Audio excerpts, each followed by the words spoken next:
Hey guys, tonight we're stepping into a moment so strange, so impossible, that if you didn't know it was real, you'd swear someone made it up. The year is 1965. The place is Saigon. The heat is thick enough to chew. The air smells like gasoline, street food, and the particular kind of sweat that comes from knowing a war is happening just beyond the city limits. And walking through this chaos, notebook in hand, press credential pinned to her chest, is a 78-year-old woman named Rose Wilder Lane, 78 years old, in a war zone, by choice. You're looking at her now, and the first thing you notice isn't her age, it's her eyes, sharp, calculating, the eyes of someone who has seen too much to be shocked by anything. She's wearing a simple dress, sensible shoes. Her grey hair is pinned back in a style that hasn't changed since the 1920s. She looks like someone's grandmother. She looks harmless. She is neither. Rose Wilder Lane is one of the most dangerous women in America. Not because she carries a weapon, not because she's violent, but because she has ideas. Ideas about freedom, ideas about government, ideas that have influenced presidents and philosophers and angry young men with typewriters. She founded the American libertarian movement alongside Ayn Rand and Isabel Patterson. She fought the FBI. She told a state trooper to his face that she was subversive as hell. And now, at an age when most women of her era are knitting blankets and waiting for death, she's here, in Vietnam, covering a war. The streets of Saigon are a symphony of chaos. Motorbikes weave between military jeeps, street vendors shout in Vietnamese, American soldiers stand on corners, rifles slung over their shoulders, looking lost. The smell of cooking oil mixes with exhaust fumes. The heat presses down like a hand on your chest. And Rose walks through it all, taking notes. She stops to interview a soldier, 20 years old, maybe younger, farm boy from Iowa. He tells her about his unit, about the patrols, about the fear that sits in your stomach like a stone. Rose listens, really listens. Not the way journalists listen when they're just waiting for a quote. The way someone listens when they've seen war before, when they know what it costs. Because Rose has seen war before. She covered Europe after the First World War. She documented the Armenian Genocide. She was arrested by the Soviet secret police. She watched 30,000 starving children in orphanages in 1923. She knows what human beings are capable of when governments decide that some lives matter less than others. That's why she's here. Not for the adventure, though she's always been restless. Not for the paycheck, though Woman's Day magazine is paying her. She's here because she believes this war matters. She believes America is fighting for freedom against totalitarian communism. She believes the Vietnamese people have something in them that refuses to be conquered. And she's 78 years old, which means she doesn't have time to waste on things that don't matter. The heat is brutal, the kind of heat that makes your clothes stick to your skin. That makes breathing feel like work. Rose doesn't complain. She never complains. Complaining is for people who have the luxury of being heard. Rose grew up poor on the Dakota frontier. Her family lost everything, multiple times. Her mother Laura gave birth to a son who died at 12 days old. Rose herself gave birth to a son in 1909 who never drew breath. She knows suffering, she knows loss. A little heat in Saigon isn't going to stop her. She interviews a Vietnamese woman selling flowers.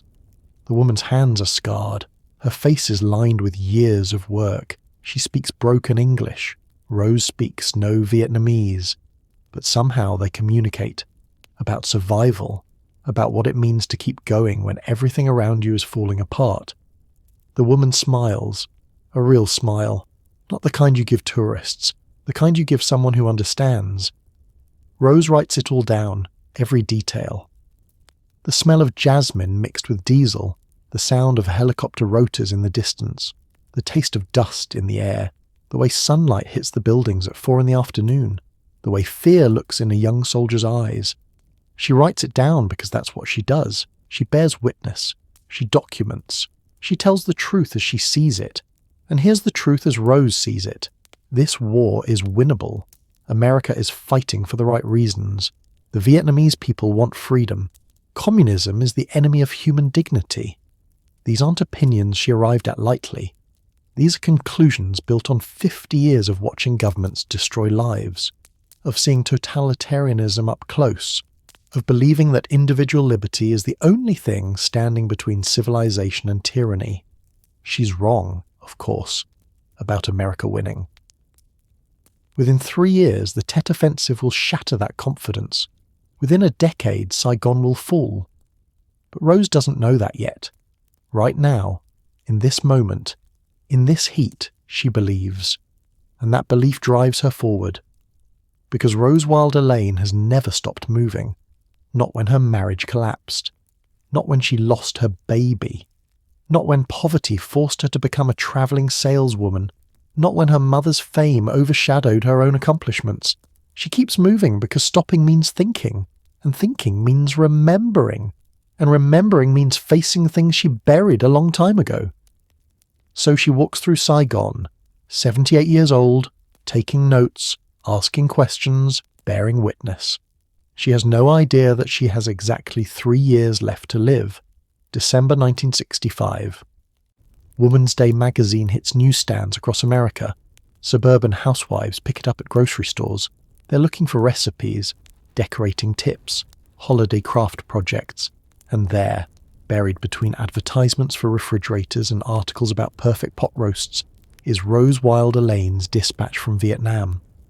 The title is simple: August in Vietnam. The article is anything but simple. Rose writes about the Vietnamese people with something close to reverence. She describes their resilience, their refusal to be broken. She writes, "There is something in these people that isn't explained, something that does not give up, that is not conquered."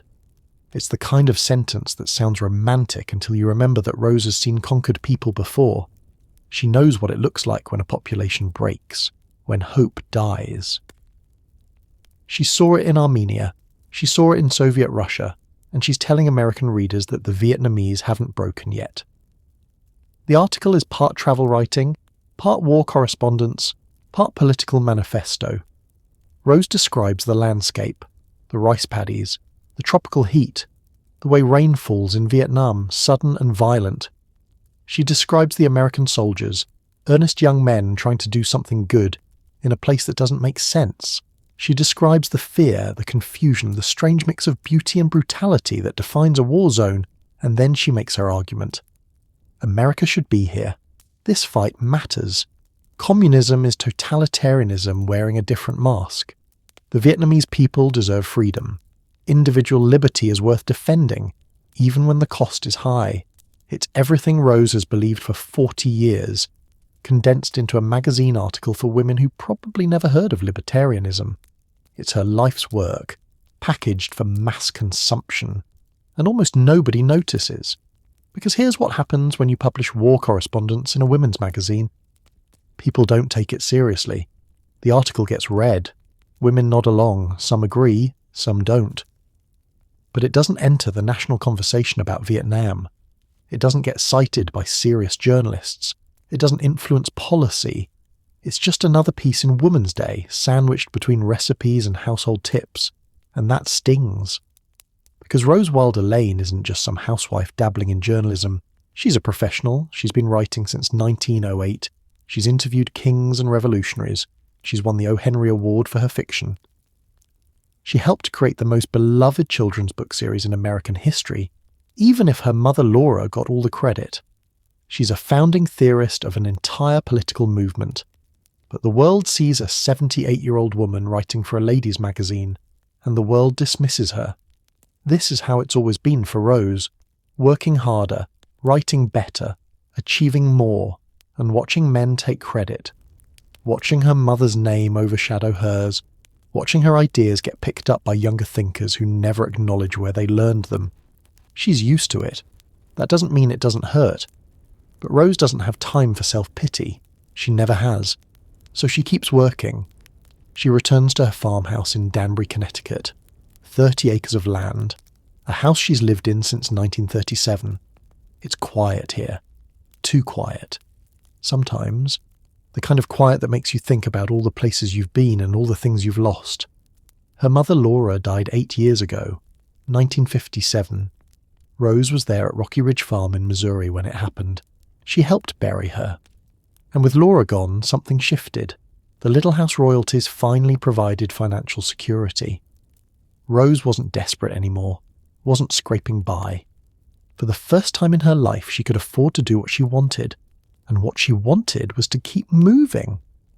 She maintains an exhaustive correspondence network, letters to Jasper Crane, a DuPont executive funding libertarian causes, letters to Frank Meyer, editor at National Review, letters to younger thinkers, mentoring them, arguing with them, pushing them to be clearer, sharper, more principled.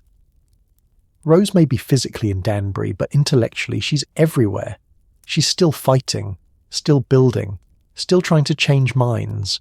She also picks up a protégé, a young Vietnamese woman, the sister of one of Rose's interpreters from the Saigon trip. Rose is impressed by her intelligence, her drive, her desire for education. So Rose does what Rose has always done with gifted young people. She helps.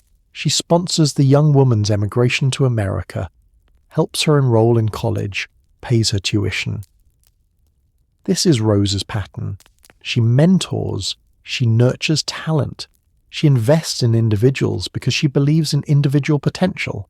Government programs are collectivist garbage, but helping one person, that matters.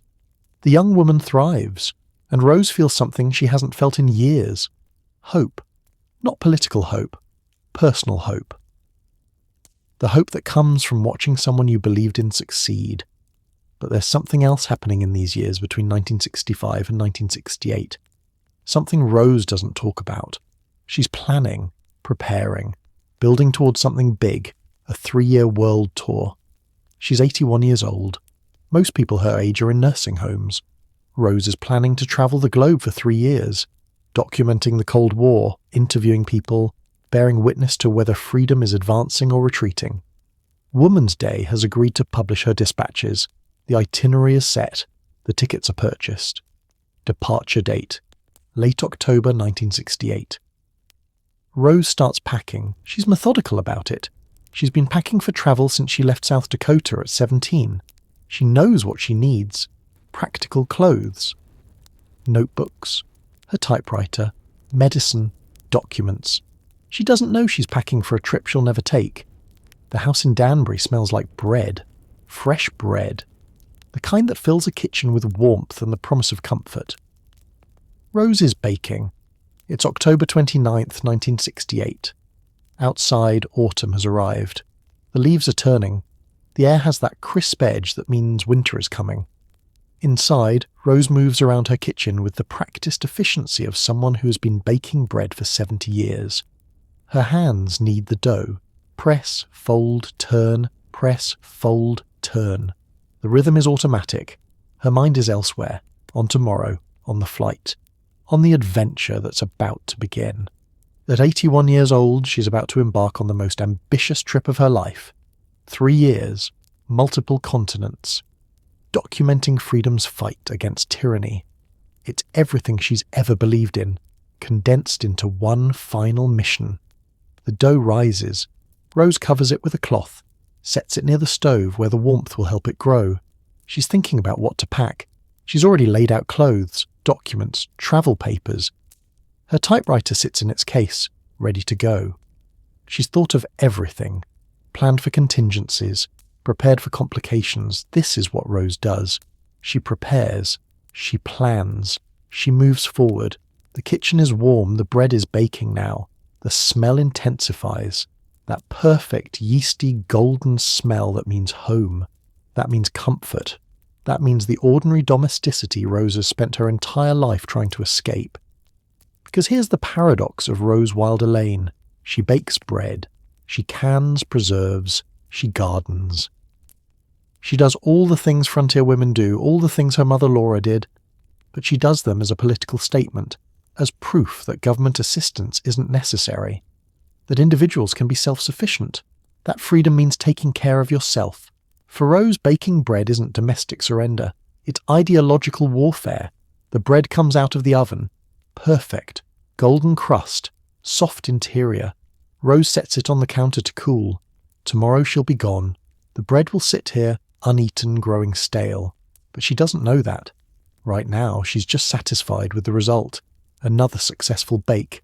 Another small victory in the war for self-sufficiency. She cleans the kitchen, wipes down the counter, washes the mixing bowl, puts everything away. Her movements are slow, not from age, from thoroughness. Rose has never done anything halfway. Whether it's writing an article, fighting the FBI, or cleaning a kitchen, she does it right. Evening comes, the autumn light fades. Rose sits in her living room, reading. Always reading.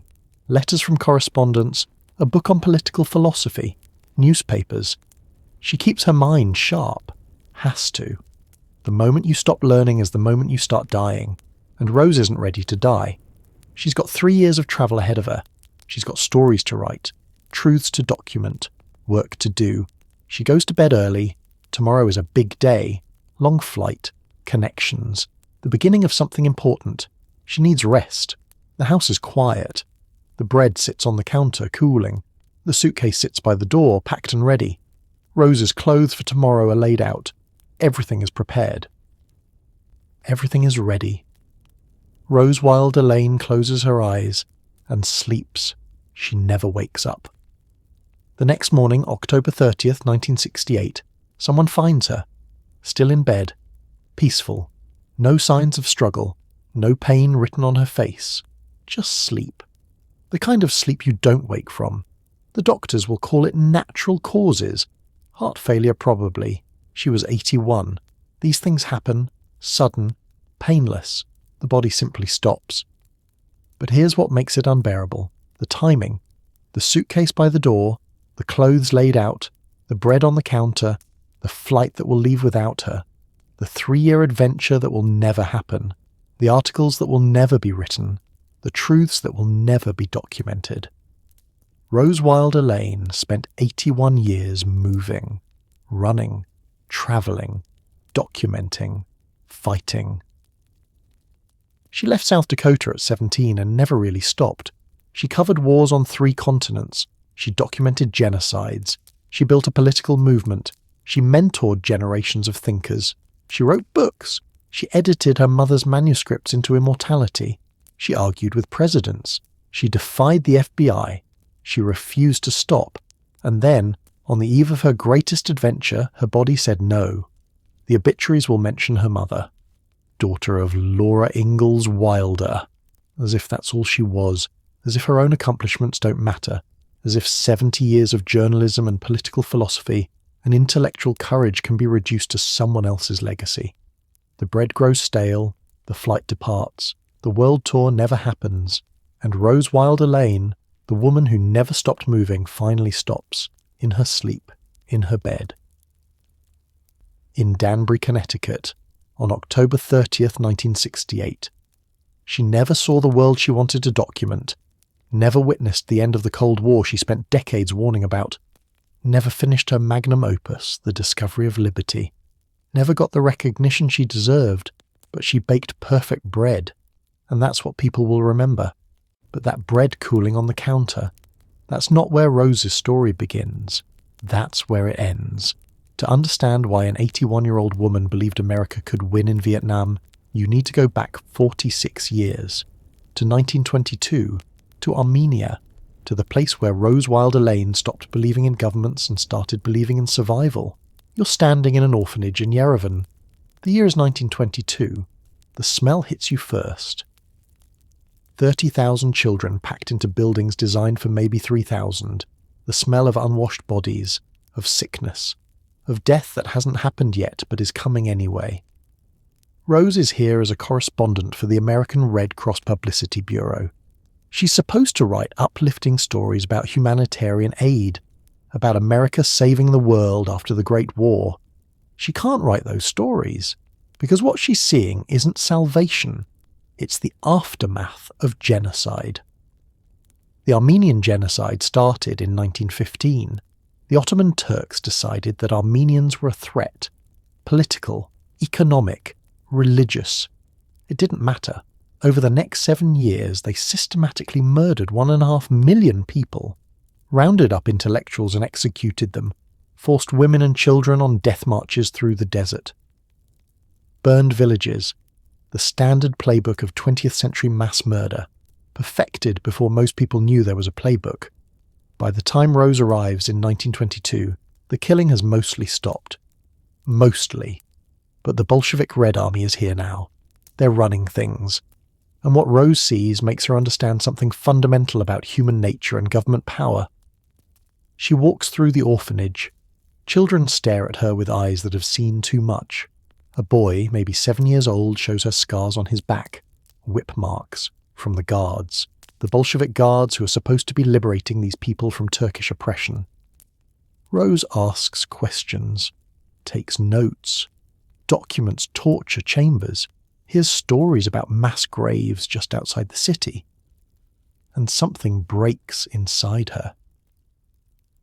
Because Rose came to Europe as a progressive, she believed in reform, in government programs, in the idea that smart people with good intentions could fix society's problems. She'd worked for Fremont Older at the San Francisco Bulletin. Fremont was a crusader, a progressive who fought to free wrongly imprisoned labor leaders. Rose absorbed his worldview. Government could be a tool for justice. Bureaucracy could serve the people. Armenia destroys that belief. Permanently. She writes in her private correspondence, Armenia first revealed to me the inherent cruelty of mankind. Not Turkish cruelty, not Bolshevik cruelty. Mankind. Human beings given power over other human beings. Governments given authority over individuals. The result is always the same. Suffering, death, cruelty dressed up as necessity. The children in the orphanage aren't statistics. They're real. They have names Rose will never learn, stories Rose will never hear, futures Rose knows they'll probably never have. She tries to help, writes articles, raises money, but she's also documenting something larger, the failure of every system that promised to protect these people. The Ottoman government failed them by trying to exterminate them. The Allied powers failed them by arriving too late. The Bolshevik government is failing them by treating them as propaganda tools while children starve in buildings the Red Army controls. Rose starts asking herself a question that will define the rest of her life. If governments can't protect people, what can? The answer she arrives at: individuals. People acting on their own initiative, without bureaucracy, without central planning, without the machinery of the state grinding human beings into dust. This is where Rose's libertarianism is born. Not in a library, not in a political debate. In an Armenian orphanage where 30,000 children are dying slowly while two governments argue about who's responsible for saving them. She leaves Armenia in 1923, returns to America, but she's carrying something with her now. A conviction, a certainty. Government power is the enemy of human dignity. Every expansion of state authority is a potential genocide waiting to happen. Individual liberty is the only thing standing between civilization and catastrophe. People think libertarianism is about taxes, about economic policy, about selfishness disguised as philosophy. For Rose, it's about orphans, about torture chambers, about the smell of death in buildings run by people who claim they're saving the world. When she goes to Vietnam in 1965, she's not going as a naive patriot. She's going as someone who has seen totalitarian communism up close. Who knows what happens when governments decide that collective goals matter more than individual lives? She believes America is fighting the right war because she's seen the alternative. She's smelled it. She's documented it. She knows what communist governments do to people. She's also wrong about Vietnam, about America's ability to win, about whether this war is really about freedom versus tyranny. But she doesn't know she's wrong yet. In 1965, walking through Saigon at 78 years old, she believes. She believes because Armenia taught her to believe that stopping communism matters more than anything. The children she couldn't save in 1922 haunt her for the rest of her life. Every war she covers, every article she writes, every argument she makes against government power, they're there, the ghosts of Armenia, the proof that good intentions don't matter when power is centralized. By October 1968, those ghosts are 46 years old, and Rose is packing for another trip, Another attempt to document freedom fighting tyranny. Another chance to bear witness. She never makes it. And within 7 years of her death, Saigon falls. The war she believed in ends in defeat. The communism she warned against takes over. Everything she predicted would happen if America lost happens. But Rose isn't there to see it. She's already gone. The bread is stale, the suitcase is unpacked, and the ghosts of Armenia finally have company. But Armenia wasn't Rose's first encounter with communism. That happened a year earlier, 1921, Soviet Russia, and it almost got her killed. You're in Moscow. The Bolshevik Revolution is 4 years old. Lenin is in power. The Cheka, the Soviet secret police, are everywhere. And Rose Wilder Lane, American journalist, is about to learn what happens when you ask too many questions in a totalitarian state. She arrives in Russia as a sympathizer, not a committed communist, but sympathetic, curious. The Bolsheviks promised a workers' paradise, an end to the tyranny of the Tsar, equality, justice, all the things that sound beautiful in manifestos and nightmarish in practice. Rose wants to see for herself, wants to document the new society being built. What she sees is starvation, repression, fear. The Russian Civil War is still raging. The Bolsheviks are fighting the White Army, fighting their own people, fighting anyone who questions the revolution. The economy has collapsed. Famine is spreading. People are dying in numbers that won't be fully known for decades, and the Cheka is making sure nobody talks about it. Rose interviews people, refugees, workers, anyone who will speak to her. She's a trained journalist. She knows how to ask questions that get past official propaganda. She documents food shortages, hears stories about summary executions, about neighbours disappearing in the night, about the terror that comes when ideology meets absolute power. The Cheka notices. One night, there's a knock on her hotel room door, not a polite knock, the kind of knock that means you don't have a choice about opening. Rose opens the door. 3 men, Cheka agents. They're wearing the leather coats that have become the uniform of Soviet secret police, the coats that mean you're probably not coming back. They take her, not violently, but firmly. You're coming with us, for questioning, about your activities, about who you've been talking to, about what you're planning to write. Rose is interrogated for hours, in a room that smells like old cigarettes and fear. The questions come fast. Who are you working for? What information are you gathering? Are you a spy? The implication is clear. If they decide you're a threat, you disappear. Like the thousands of other people who have disappeared since the revolution. Rose plays it carefully. She's an American journalist, working for the Red Cross, documenting humanitarian efforts. She shows her credentials, stays calm, doesn't admit to anything that could be used against her. She's scared, terrified actually, but she doesn't show it. Fear is weakness, and weakness gets you killed. After what feels like forever, they let her go, with a warning. Be careful what you write, be careful who you talk to, we're watching you. Rose leaves Soviet Russia as fast as she can arrange transportation, and she leaves as a convert, not to communism, from communism. She arrives sympathetic to the revolution. She leaves convinced that communism is the greatest threat to human freedom in the modern world. This is the experience that shapes everything that comes after. Her opposition to the New Deal. Her fight with the FBI over Social Security. Her trip to Vietnam at 78.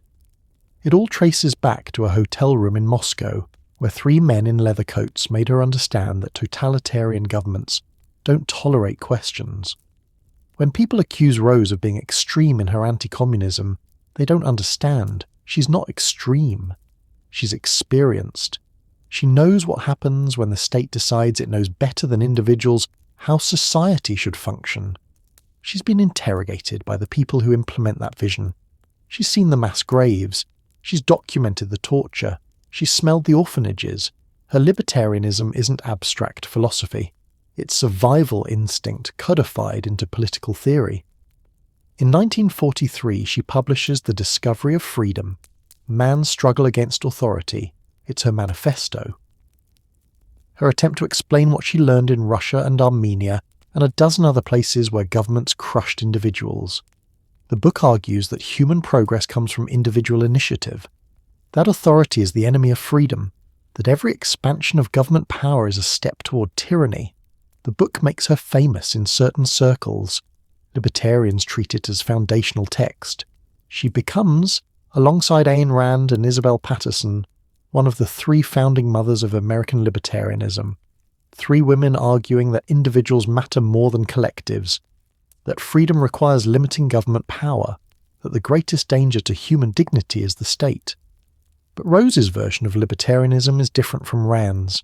Rand is a philosopher, an architect of rational self-interest. Rose is a witness. A documentarian of what happens when philosophy meets reality.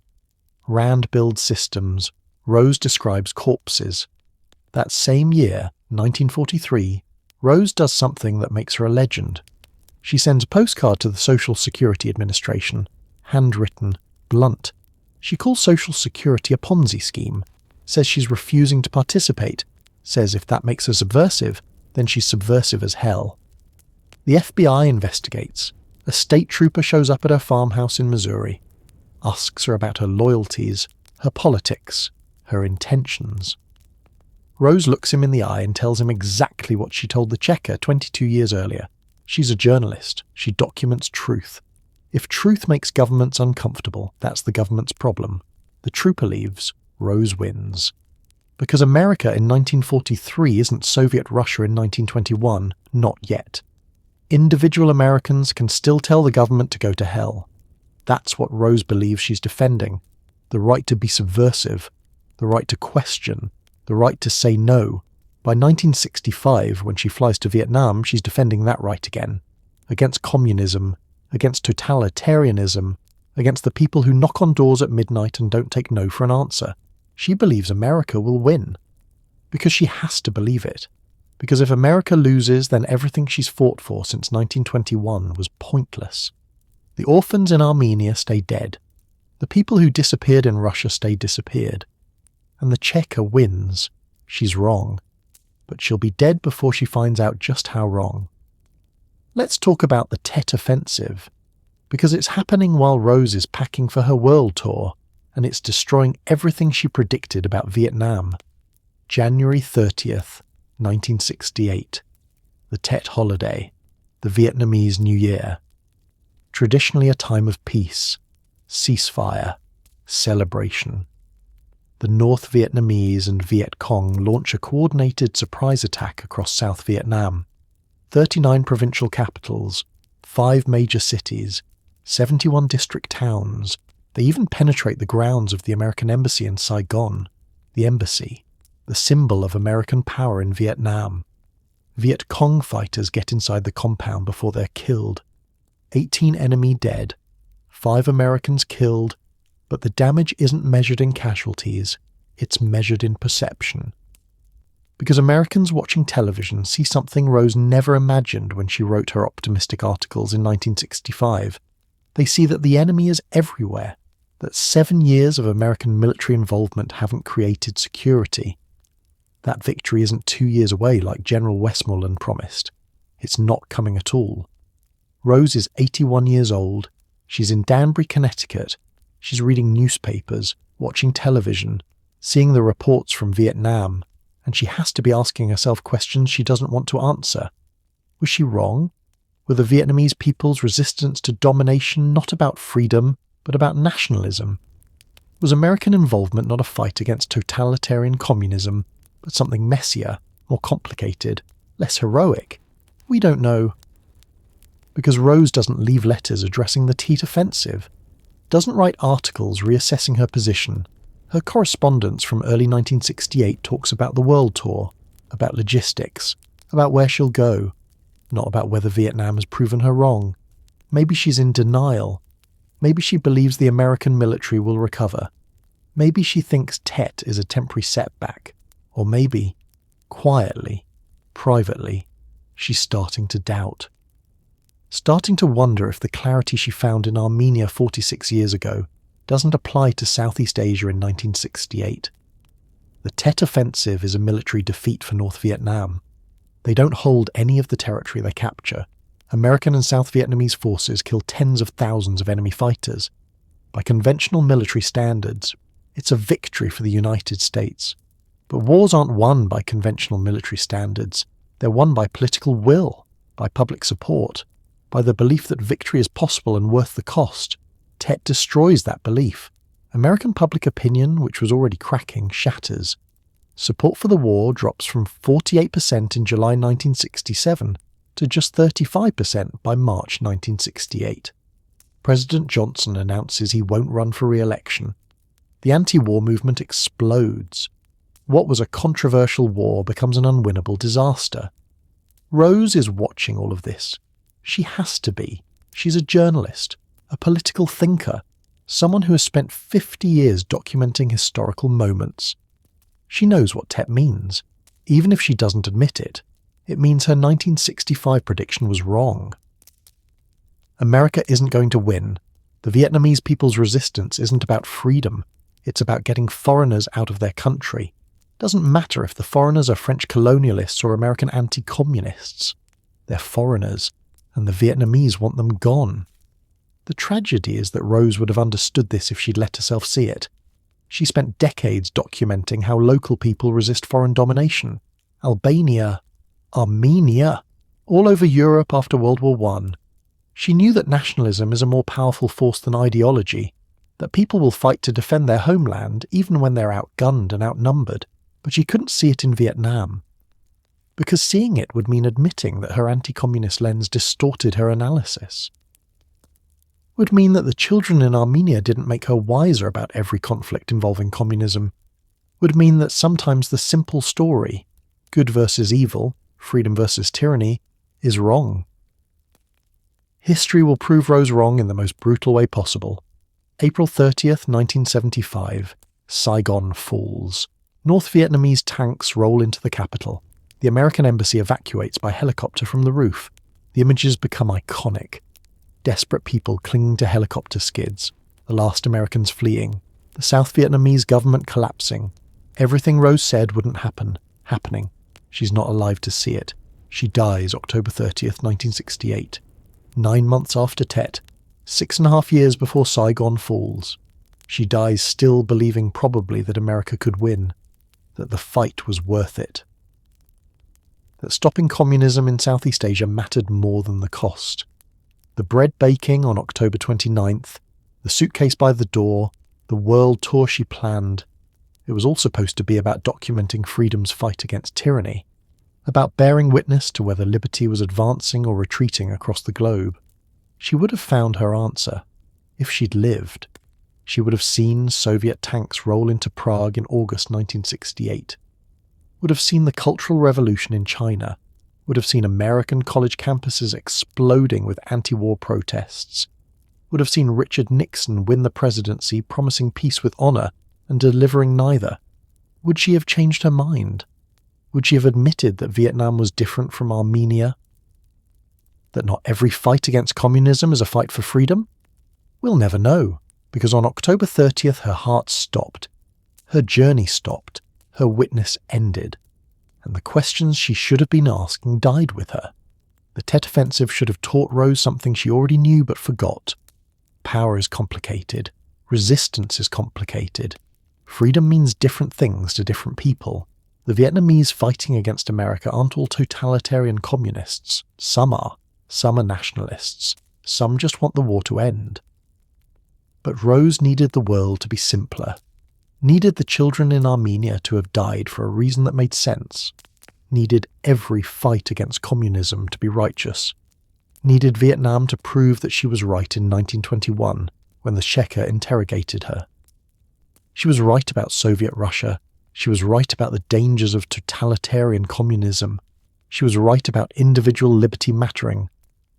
But she was wrong about Vietnam, and she died before fully reckoning with that wrongness. The bread grew stale, the flight departed, and history moved on without her. History moved on without Rose. But that's not the first time Rose was left behind. To understand why she died in Connecticut instead of Missouri, why she spent her life running, why she never stopped moving, you need to go back 40 years, to 1928, to the moment when Rose Wilder Lane lost everything and accidentally created something immortal. October 1928. The stock market is days away from crashing. Rose doesn't know that yet. What she knows is that she's broke, 41 years old, divorced. Successful novelist and journalist, yes, but financially ruined. She'd invested everything in the market, stocks, bonds, the promise of endless prosperity that defined the 1920s, and it's all about to disappear.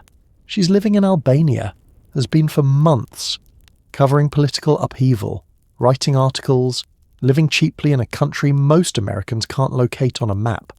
She's running from Missouri, from Rocky Ridge Farm, from the parents she's been supporting financially since she started earning decent money, from the weight of being the only child who survived, the only one responsible for 2 aging pioneers who gave up everything to raise her. Her father Almanzo is 69, partially paralysed from a stroke he suffered when Rose was a baby. He can work the farm, but barely. Her mother Laura is 61, strong, capable. Stubborn as hell, but getting older, and they're poor. They've always been poor. The American dream of self-sufficient homesteading. It's a myth. They've scraped by for decades, and Rose has been sending money. Now Rose can't send money, because she doesn't have money. The market crash erases her savings overnight.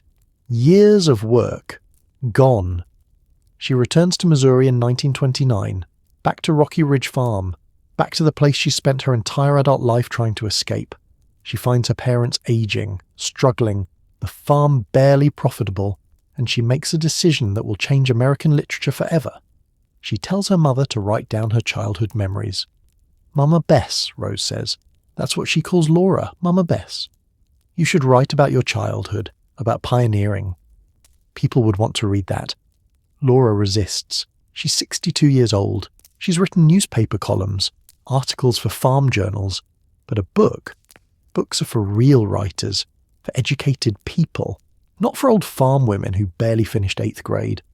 Rose pushes, because Rose always pushes, and because Rose is desperate. If Laura can sell a book, that's income. That's money neither of them has right now. That's survival. Laura finally agrees. She starts writing, longhand, in cheap notebooks, about growing up in Wisconsin in 1870, about her father Charles, her mother Carolyn, her sisters Mary and Carrie, about life in the big woods before the family started their endless migration west. The manuscript Laura produces is not publishable. It's rambling, disorganized, sweet but structureless. It reads like someone's grandmother telling stories over tea, which is exactly what it is. Rose reads it, and Rose sees potential, not in what Laura wrote, but in what Laura could have written if Laura knew how to write. So Rose rewrites it. She doesn't just edit, she transforms. She takes Laura's memories and shapes them into narrative, adds dialogue, creates scenes, builds dramatic tension, turns reminiscence into story. She structures it, paces it, makes it work as a book. The process takes months. Laura writes, Rose rewrites. Laura objects to changes. Rose explains why the changes work. Laura resists. Rose insists. It's collaboration. It's also warfare. 2 strong-willed women fighting over whose vision of the past matters more. Rose wins most of the arguments, because Rose is the professional writer. Rose knows what publishers want. Rose understands how to make a manuscript sell. And Laura, despite her objections, knows Rose is right. In 1932, Little House in the Big Woods is published. Harper and Brothers, Laura Ingalls. Wilder is listed as the author. Rose Wilder Lane's name appears nowhere. That's deliberate. Rose is the editor, the agent, the invisible architect, but the story is Laura's, the memories are Laura's, and the name on the cover is Laura's. The book is a success. Not a bestseller, not yet, but strong enough that Harper wants more, enough that Laura suddenly has a career at 65 years old, enough that the family has income for the first time in years. Rose is both proud and bitter Proud because she rescued her mother from poverty. Bitter because she's spending her time rewriting her mother's books instead of writing her own. She's 45 years old, a published novelist, an O. Henry Award winner, and she's ghostwriting children's books about a childhood she didn't live. But she keeps doing it, because the money matters, because Laura needs her, because this is what daughters do. They save their mothers, even when saving means erasing themselves. Over the next 11 years, Rose will edit 7 more Little House books. Each one follows the same pattern. Laura writes, Rose rewrites. Laura's name goes on the cover. Rose's work stays invisible. The books become beloved.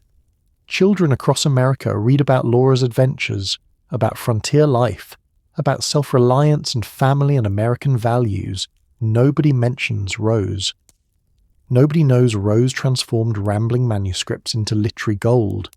Nobody asks whose philosophy shapes the books, whose voice, whose editorial genius. Rose doesn't complain publicly, but privately. The letters she writes to friends reveal her frustration. She's building her mother's legacy while her own work gets ignored. She's making Laura famous while staying anonymous. She's proving that women's intellectual labour gets erased, even when they're the ones doing the erasing. By 1943, the last Little House book is published. Rose is 56. She's done. She's spent over a decade on her mother's career. Now she wants her own life back. She moves to Connecticut, Danbury, as far from Missouri as she can get while staying in America. She builds a farmhouse on 30 acres, lives alone, writes when she wants. Sees Laura occasionally but not often. The relationship is strained. It's always been strained. Love and resentment twisted together like rope. Laura dies in 1957, age 90. Rose is there when it happens, helps arrange the funeral, buries her mother at Mansfield Cemetery beside Almanzo, and maybe Rose feels relief. Maybe she feels guilt for feeling relief. Maybe she feels free for the first time in 30 years. The Little House royalties keep coming. They're substantial now. The books have become classics. Television is interested. Rose, as heir, controls the rights. Suddenly she has money, security, freedom to do what she wants. What she wants is to keep moving, keep writing, keep fighting. At 70, 75, 78, she's not slowing down. She's accelerating. Vietnam, the world tour. One more adventure, one more chance to prove she's not just Laura's daughter. She's Rose Wilder Lane, journalist, political theorist, woman who refuses to stop. But history has other plans, and on October 30th, 1968, those plans catch up with her. But let's be clear about what Rose actually did. Because the myth says Rose wrote the Little House books. The counter-myth says Rose barely touched them. The truth is messier, more complicated, more interesting. You're looking at a manuscript, Laura's handwriting, 1933. This is the draft of Little House on the Prairie, the second book, the one about Kansas, about the family moving west into Indian Territory, about Pa building a house, about Ma keeping everyone civilized in the wilderness. Laura's version reads like this. Pa decided to go west. We packed the wagon. We travelled many days. We saw Indians. Pa built a house. Simple, factual, chronological. The kind of thing a 66-year-old woman writes when she's remembering her childhood. Accurate, sincere, completely unpublishable. Rose's version reads like this. A long time ago, when all the grandfathers and grandmothers of today were little boys and little girls or very small babies, or perhaps not even born, Pa and Ma and Mary and Laura and baby Carrie left their little house in the big woods of Wisconsin. They drove away and left it lonely and empty in the clearing among the big trees, and they never saw that little house again. That's not editing. That's creation. That's Rose taking Laura's memory and turning it into literature. That's voice. That's pacing. That's the opening paragraph that hooks children and makes them want to read more. Laura knows this. Laura resents this. Laura needs this. The dynamic between them is toxic and necessary. Rose is condescending. Laura is defensive. They fight constantly through letters. Rose in Connecticut. Laura in Missouri. Manuscripts going back and forth. changes argued over, compromises reached, both women frustrated. Rose writes to a friend in 1937, "I am so tired of rewriting my mother's stuff. It takes forever and I have my own work to do, but she can't do it herself, and Harper won't publish it without my revisions." Laura writes to Rose in 1936, "I don't see why you changed the part about Ma. She wasn't like that. You're making things up." Rose writes back, "I'm making it readable. There's a difference between what happened and what makes a good story. You want to publish family history. I'm trying to create literature. That's the tension. Laura wants accuracy. Rose wants narrative. Laura wants to honour her parents. Rose wants to craft something that sells. They're both right. They're both wrong. And somehow, through all the fighting, they produce 8 books that become American classics. But here's what nobody talks about. Rose doesn't just edit sentence structure. She shapes ideology. She injects her libertarian philosophy into Laura's frontier memories. Self-reliance, individual initiative, distrust of government, celebration of personal freedom. Look at Little House on the Prairie. The family is squatting on Indian land. They're technically breaking the law. The government wants them to move. Pai refuses. He believes in individual land rights over government control. That's Rose's philosophy, not Laura's memory. Rose is using her mother's childhood to argue against the New Deal, to promote the political ideas she developed in Armenia and Russia. Laura sometimes catches this, sometimes objects, but mostly she lets Rose do what Rose wants, because the books are selling, because Laura is finally financially stable at 68 years old.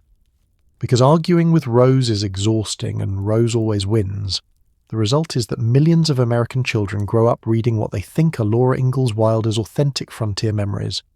What they're actually reading is Rose Wilder Lane's carefully crafted political manifesto disguised as children's literature.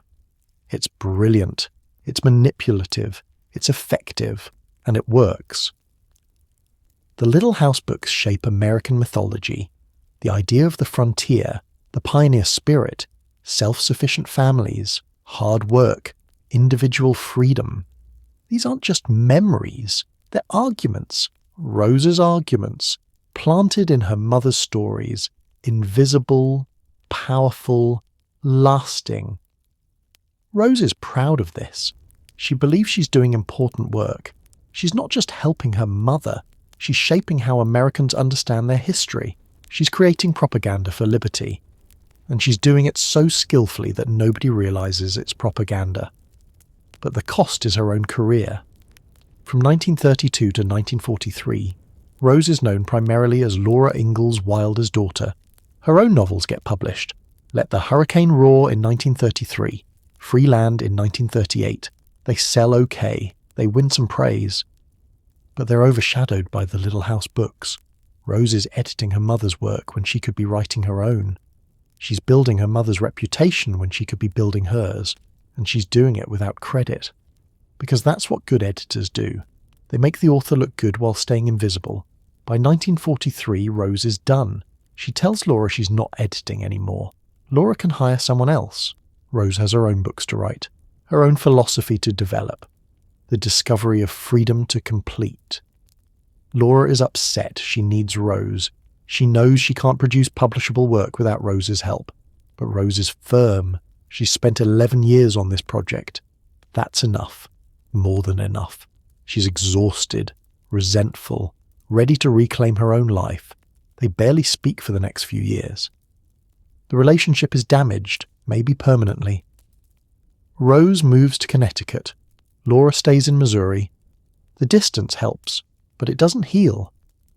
When Laura dies in 1957, Rose inherits everything. The house, the manuscripts, the royalties, the legacy. And Rose realizes something bitter. She built this legacy. She created it. And the world will always remember Laura. Never Rose.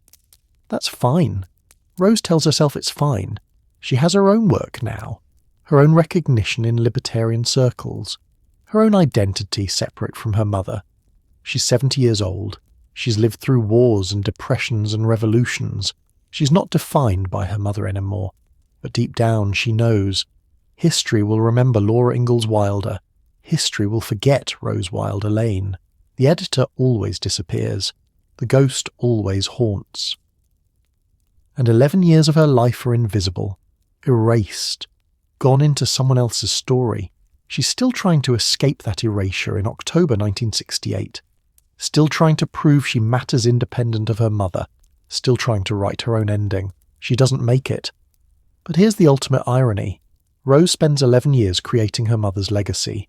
11 years rewriting frontier memories into American mythology. And what does she create? The exact opposite of everything she believes in. The Little House books celebrate self-reliance, individual families surviving through hard work, no government assistance, no welfare programs, no safety net, just pioneers and determination. That's Rose's libertarian philosophy. That's what she wants readers to absorb, but that's not what actually happened. Laura's childhood wasn't about self-reliance. It was about failure. Repeated, devastating failure. The Ingalls family tried homesteading in Kansas. Failed. Had to leave. The land wasn't theirs legally. They were squatters. Tried again in Minnesota. Failed. Grasshopper plague destroyed their crops. They were starving. Tried again in Iowa. Failed. Not enough money. Tried again in Dakota Territory. Failed. Multiple times. Drought. Blizzards. Almanzo's stroke. Crop losses. House fire. They lost everything. Over and over and over. The family survived because of community support. Because neighbours helped. Because churches provided assistance. Because government programs eventually gave them land grants and subsidies. The American frontier wasn't settled by rugged individualists. It was settled by government programs, community networks, and collective survival. Rose knows this. She lived through it. But she can't write that story, because that story contradicts her philosophy. So she edits it out. She takes the failures and turns them into character-building experiences. She takes the community support and minimizes it. She takes the government assistance and ignores it. She creates a mythology of self-reliance that never actually existed, and it works. Americans love the Little House books because they confirm what Americans want to believe about themselves, that their ancestors were independent, strong, self-sufficient, that government is unnecessary, that individuals can thrive alone, that hard work always pays off. None of that is true, but it feels true. And Rose makes it feel so true that generations of readers believe it.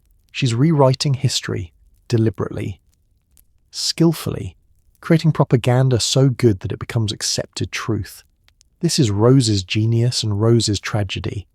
She's brilliant enough to shape American consciousness, invisible enough that nobody knows she did it, and conflicted enough that she's simultaneously proud and ashamed of what she's created. By 1957, when Laura dies, the Little House books are canonical. They're taught in schools, referenced in politics, used to argue for limited government and individual responsibility. Rose's libertarian philosophy has infected American culture through children's literature. She won. Nobody knows she won, but she won. And then the television series happens, in 1974, 2 years after Rose's death. Little House on the Prairie, Michael Landon as Pa, Karen Grassel as Ma, Melissa Gilbert as Laura. It runs for 9 seasons, becomes one of the most popular shows in American television history. Rose isn't alive to see it, but if she were, she'd be horrified. Because the TV show does what Rose spent 11 years trying to prevent. It emphasizes community, collective action, government assistance. The Ingalls family on television survives because they help each other, because the town works together, because institutions support them. The show turns Rose's libertarian mythology back into the collective truth it actually was, and millions of Americans love it. They don't know they're watching a political argument, they just know they're moved by families helping each other, by communities surviving together, by the opposite of everything Rose believed in. This is how history works. You create something. It gets co-opted, transformed, used for purposes you never intended. Rose created a libertarian myth. America turned it back into a community story.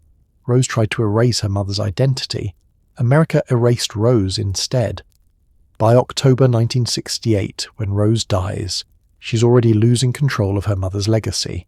The books are huge, the royalties are substantial, but the meaning is shifting. And Rose can't stop it.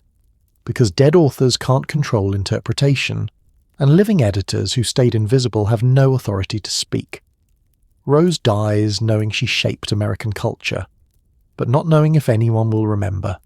She dies believing she defended individual liberty, but not knowing that America will turn her work into an argument for the opposite. She dies trying to escape her mother's shadow, but not realizing that her mother's shadow is the only reason anyone will remember her name. That's the final irony.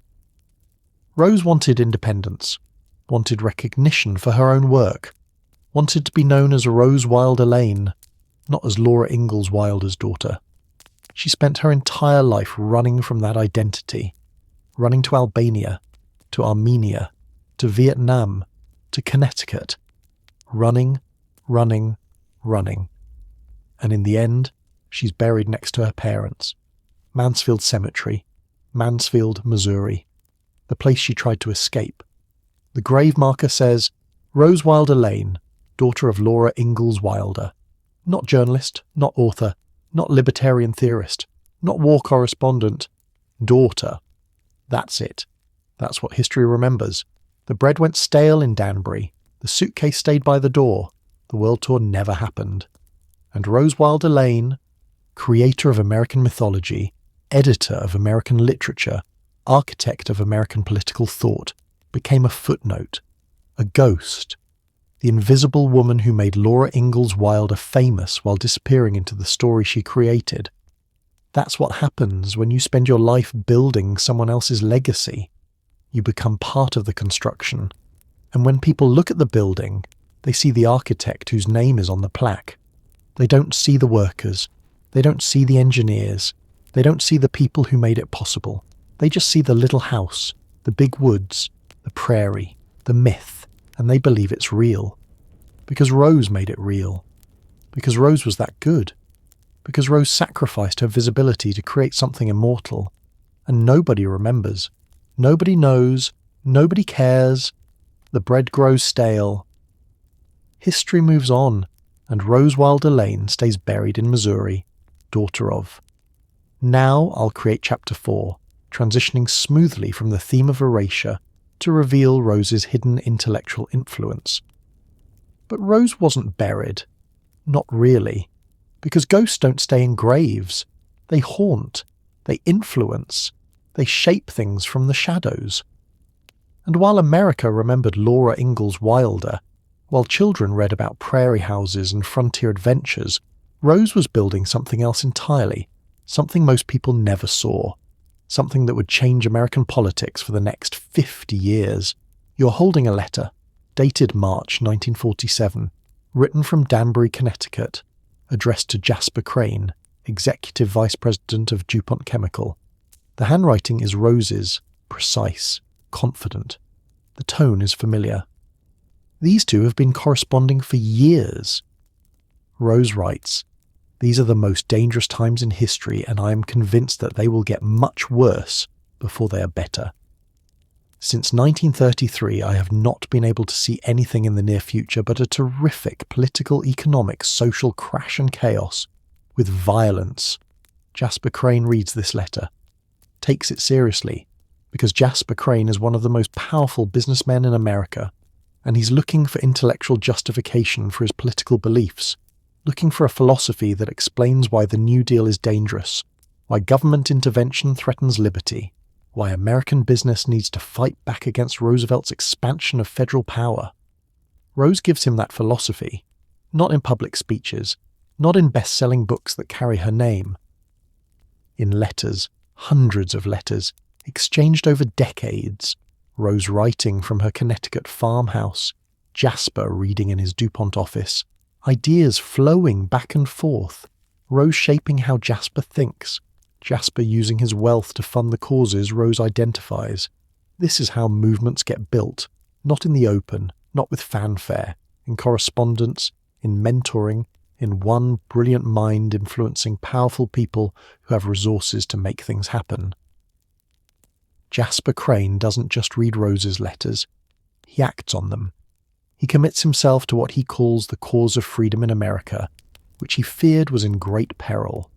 He starts funding libertarian organizations, supports think tanks, backs educational institutions that promote free market economics and individual liberty, the Foundation for Economic Education, the Volcker Fund, which becomes the Institute for Humane Studies. All of them benefit from Jasper Crane's money, and Jasper Crane's money is directed by Rose Wilder Lane's ideas. Rose isn't just writing to Jasper, she's writing to Frank Meyer, editor at National Review, to Robert Lefebvre, who's trying to start something called the Freedom School in Colorado, to young writers and thinkers who are trying to articulate an alternative to New Deal liberalism and Cold War conservatism.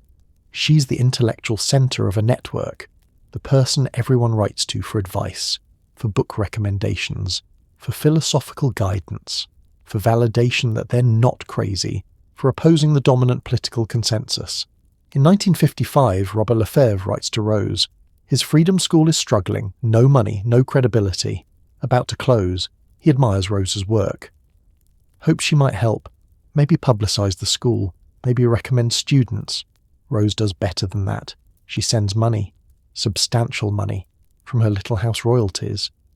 The books she edited about self-sufficient pioneers are now funding a school that teaches libertarian philosophy. The irony is perfect. The Little House books that celebrate American mythology are bankrolling the intellectual infrastructure that will challenge American government. In 1962, Lefebvre names the main building Rose Wilder Lane Hall. Rose attends the dedication. She's 75 years old, standing in front of a log building in Colorado, watching young people study free market economics and libertarian political theory. This is her legacy, not the Little House books. This, the ideas, the movement. The next generation of thinkers who will carry her philosophy forward. Two of those students sitting in Rose Wilder Lane Hall are named Charles and David Koch, young men from Kansas, sons of an oil tycoon, learning about limited government and individual liberty, absorbing the philosophy that Rose has been articulating since 1943. They'll go on to become perhaps the most influential donors in modern conservatism, funding think tanks, political campaigns, educational institutions, shaping American politics for decades. They learned it from Robert Lefebvre, who learned it from Rose Wilder Lane, who learned it in Armenia, in Soviet Russia, in Albania, in the places where governments crushed individuals, the orphanages, the Cheka interrogation rooms, the mass graves. Rose's influence flows through networks invisible to the public, through letters, through funding, through mentoring relationships that never make headlines. She's not giving speeches at political conventions. She's not running for office. She's not even publishing under her own name most of the time. She's operating the way women have always operated, behind the scenes, making things happen without getting credit, building movements that other people will eventually claim they created. This is why history almost lost Rose, because the work she did doesn't leave obvious traces. Letters get archived but rarely read. Funding relationships get documented but rarely analysed. Mentoring happens in private conversations that nobody records. The intellectual architecture of political movements is invisible.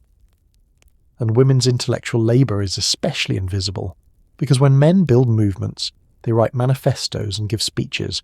When women build movements, they write letters and make suggestions and influence people who then do the public work.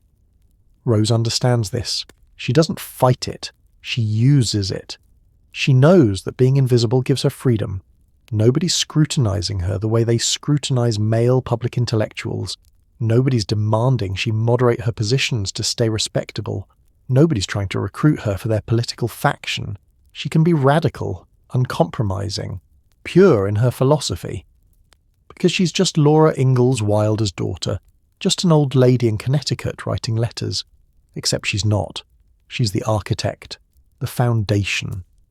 The person whose ideas are shaping American libertarianism, while Ayn Rand gets the publicity and Friedrich Hayek gets the academic credibility, and Milton Friedman gets the Nobel Prize. Rose is behind all of them, earlier than all of them, more influential than most people realize. By 1968, when Rose dies, she's built an intellectual infrastructure that will outlast her by decades. The Freedom School, the Institute for Humane Studies, the network of correspondence and mentoring, the ideas planted in dozens of minds, the money directed to strategic causes, the foundation of a political movement that will eventually help elect Ronald Reagan, that will reshape American conservatism, that will influence policy and culture and political discourse for the rest of the 20th century and beyond, and almost nobody knows. Because Rose didn't sign her name to the movement. She just built it. Letter by letter, conversation by conversation, dollar by dollar, quietly, invisibly, effectively. The way ghosts work, the way women have always worked, making history without getting into the history books. The suitcase stayed by the door, the world tour never happened, but the letters went everywhere. They're still going, still influencing, still shaping, still haunting American politics with ideas Rose planted 50 years ago. You just don't see her name on them. But there's one place where Rose's name appeared, where she couldn't hide behind her mother, where she had to stand on her own ideas, and where she wrote some of the most radical anti-racist prose of World War II, the Pittsburgh Courier, America's largest black newspaper. And Rose Wilder Lane, white woman from Missouri, wrote for it every week for 3 years. It's 1942. America is at war. Rose is 55 years old, living in Danbury. The Little House books are selling well. Rose has financial security for the first time in her adult life. She could retire, write novels, enjoy the farm. Instead, she takes a job writing a weekly column for a newspaper that almost no white Americans read. How does this happen? A black woman works for Rose. Domestic help, cleaning, cooking. The kind of labour that white Americans in 1942 take for granted. But this woman reads the Pittsburgh Courier, leaves a copy at Rose's house. Rose picks it up, starts reading, and something clicks. The Pittsburgh Courier in 1942 is radical. It's launched something called the Double V campaign. Victory against fascism overseas, victory against racism at home. The argument is simple but explosive. If America is fighting for freedom in Europe, why isn't America fighting for freedom in Mississippi? If democracy is worth dying for abroad, why doesn't it exist for black Americans at home? Rose reads this and thinks, finally, here are Americans who understand what freedom actually means. Here are people who know that liberty can't be selective. That government power used against black Americans is the same government power she's been warning about for 20 years. That racism is authoritarian. That segregation is tyranny. That you can't fight fascism abroad while practicing it at home. She writes a fan letter to Joel Rogers, one of the Courier's columnists, a self-taught historian who popularizes black history. Sends him an article. Rogers likes it. Gets her hired as a regular contributor. And from 1942 to 1945, Rose Wilder Lane writes a column called Rose Lane Says for the Pittsburgh Courier, weekly, on race, on equality, on liberty, on government, on the connections between economic freedom and civil rights. This is not safe. This is not what white writers do in 1942. White liberals write about helping black Americans, about uplifting them through government programs, about sympathizing with their plight. They don't write that black Americans are leading the fight for liberty, that white Americans should learn from black entrepreneurship, that racism is a form of government power that threatens everyone. But Rose does. She writes, here at last, here at least is a place where I belong. Here are Americans who know the meaning of equality and freedom. She's not patronizing. She's not playing savior. She's positioning herself as a student, as someone who has something to learn from black Americans' resistance to oppression. She sees parallels between what she witnessed in Soviet Russia and what's happening in Jim Crow South. Government power crushing individuals, arbitrary rules enforced with violence, people fighting back through entrepreneurship and community and individual initiative. She writes about black businesses, about entrepreneurs who succeed despite government barriers, about the ways segregation is economically destructive, about how minimum wage laws and labour regulations hurt black workers more than they help. She's making a libertarian argument against racism, not a liberal argument. Not a conservative argument, something different. Something that says, the same government that controls the economy is the government that enforces segregation. You can't trust government to solve racism when government is the mechanism of racism. This pisses people off. The Pittsburgh Courier's staff is politically diverse. Some are leftists. Some support the New Deal. Some think Roosevelt is the best hope for black Americans' advancement. They don't love Rose's anti-government arguments. They tolerate her because she's a skilled writer, because she brings a different perspective, because her columns generate discussion. But by 1945, the tolerance runs out. P.L. Prattis, the executive editor, terminates her column. No explanation, just gone. Rose suspects it's political. The Courier has another libertarian columnist, George Schuyler. He's increasingly hostile to Roosevelt. Rose thinks the staff decided 2 libertarians are too many. They couldn't fire Schuyler, who's black and established, so they fired Rose. She's upset, hurt, but not shocked. She knew she was operating in someone else's space, that her presence was conditional, that a white woman writing for a black newspaper during segregation was always going to be complicated. She's grateful for the 3 years, proud of the work, convinced she contributed something valuable, and she did. Because Rose's Pittsburgh Courier columns are some of the clearest articulations of libertarian anti-racism ever written. They argue that individual liberty and racial equality are inseparable, that economic freedom and civil rights reinforce each other, that government power is the enemy of both. These are arguments that will take decades to enter mainstream libertarian thought. Rose is making them in 1942 to a black audience, with black editors evaluating her work. This is Rose at her best, using her platform, taking risks, writing for readers who won't automatically agree with her, making connections between abstract political philosophy and concrete racial injustice, refusing to treat liberty as something only white people care about, recognizing that black Americans' fight for freedom is the same fight she's been documenting since Armenia. But here's the tragedy. These columns disappear. For decades, almost nobody knows they exist. They're buried in newspaper archives, microfilm nobody reads. When scholars study Rose Wilder Lane, they focus on her libertarian books, her little housework, her correspondence with Ayn Rand. The Pittsburgh Courier columns are forgotten, erased, lost. Not because they're not important, because they're inconvenient. Because the libertarian movement that Rose helped found becomes increasingly white, increasingly disconnected from racial justice, increasingly focused on economic issues and individual rights in ways that ignore structural racism. Rose's argument that liberty and equality are connected gets replaced by arguments that treat civil rights and economic freedom as separate issues, sometimes opposing issues. Rose would hate this. She spent 3 years arguing the opposite, arguing to black readers that individual liberty matters, arguing to white libertarians, though they mostly weren't listening, that racism is authoritarianism. She saw the connections, she made the case. And then history forgot. The columns stay buried until 2 historians, David Beato and Marcus Witcher, dig them up in 21st century, compile them, publish them, finally make them available to modern readers.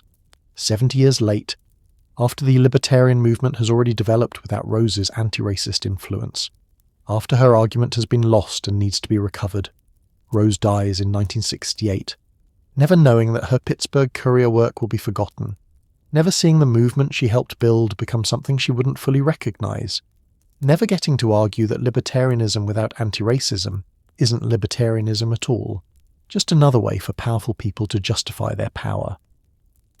The letters to Jasper Crane got preserved. The funding of the Freedom School got documented. But the weekly columns arguing that black Americans' fight for freedom matters to everyone, those got buried. Those became footnotes. Those had to be rescued from obscurity by historians in 2024. That's how women's work disappears. Even when it's published. Even when it's radical. Even when it's right there in black and white, In a newspaper with hundreds of thousands of readers, it still vanishes.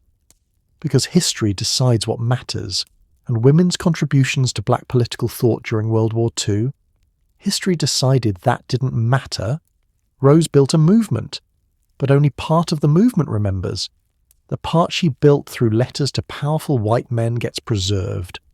The part she built through columns for black readers gets erased. And by October 1968, when Rose packs her suitcase for Vietnam, most of what she's contributed to American political thought is already disappearing into the archives, already becoming the kind of thing you need historians to recover, already becoming a ghost. But before the letters to Jasper Crane, before the Pittsburgh Courier columns, before the funding of the Freedom School, there was Rexh Meta, an Albanian boy, 17 years old, and Rose Wilder Lane's greatest failure. It's 1926. Rose is in Albania, covering the country for American magazines. Albania is new, only 14 years independent from the Ottoman Empire. Poor, beautiful, politically unstable. Rose falls in love with it. The mountains, the people, the resilience she sees in a population that survived centuries of foreign occupation. She hires local guides, interpreters, people who can take her into the mountains to document village life. One of them is Rexh Meta, a teenager, smart, ambitious, speaks some English, saves Rose's life during a dangerous mountain trek. Rose doesn't document exactly what happened, but she tells people later that Rexh kept her from dying, made sure she got back safely, risked himself to protect her. Rose bonds with him, sees potential, the same way she'll see potential in young libertarians decades later. The same way she always spots talented people and tries to help them.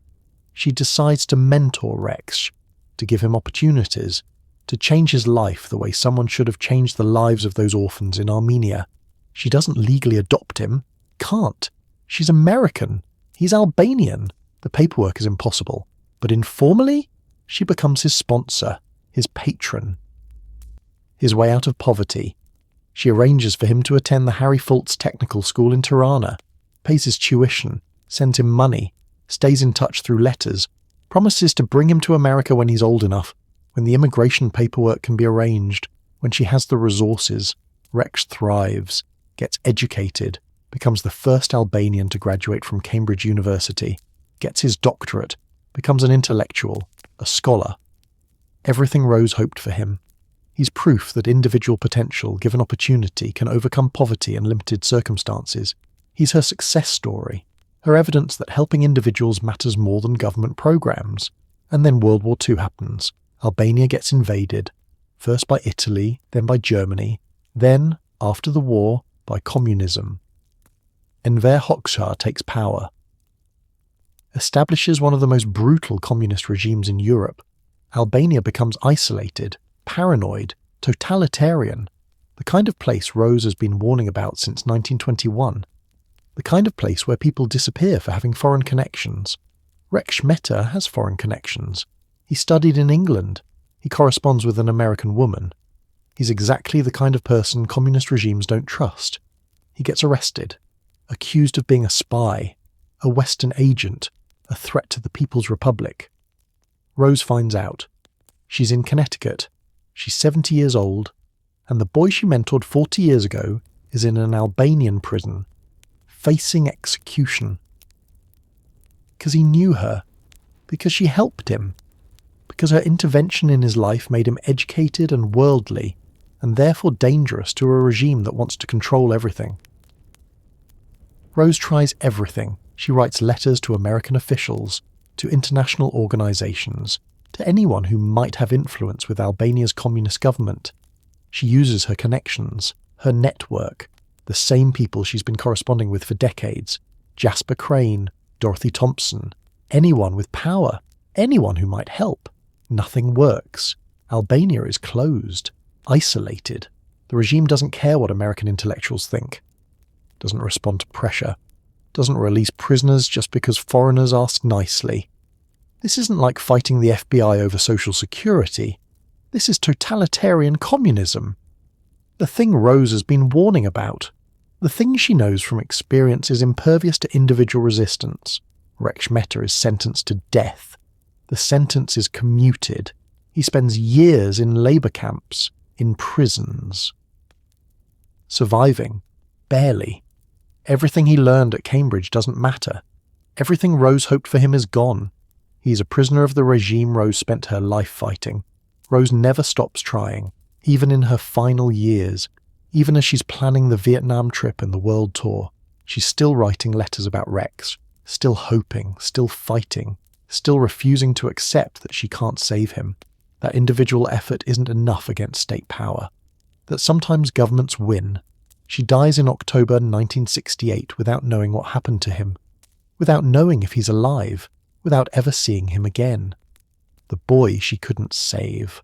The one who proves that everything she believed about individual liberty and human resilience has limits, that totalitarian governments crush people, that good intentions don't matter. That mentoring and money and connections can't always overcome state power. This haunts Rose more than anything, more than the Little House invisibility, more than the FBI visit, more than her mother's fame eclipsing hers. Because Rexh is personal. He's the human cost of the ideology she's been documenting. He's what happens when communism wins, when governments decide individuals are expendable, when the state has absolute power.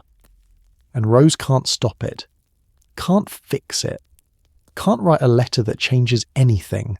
All her influence, all her network, all her intellectual power, useless, meaningless, irrelevant in the face of totalitarian brutality.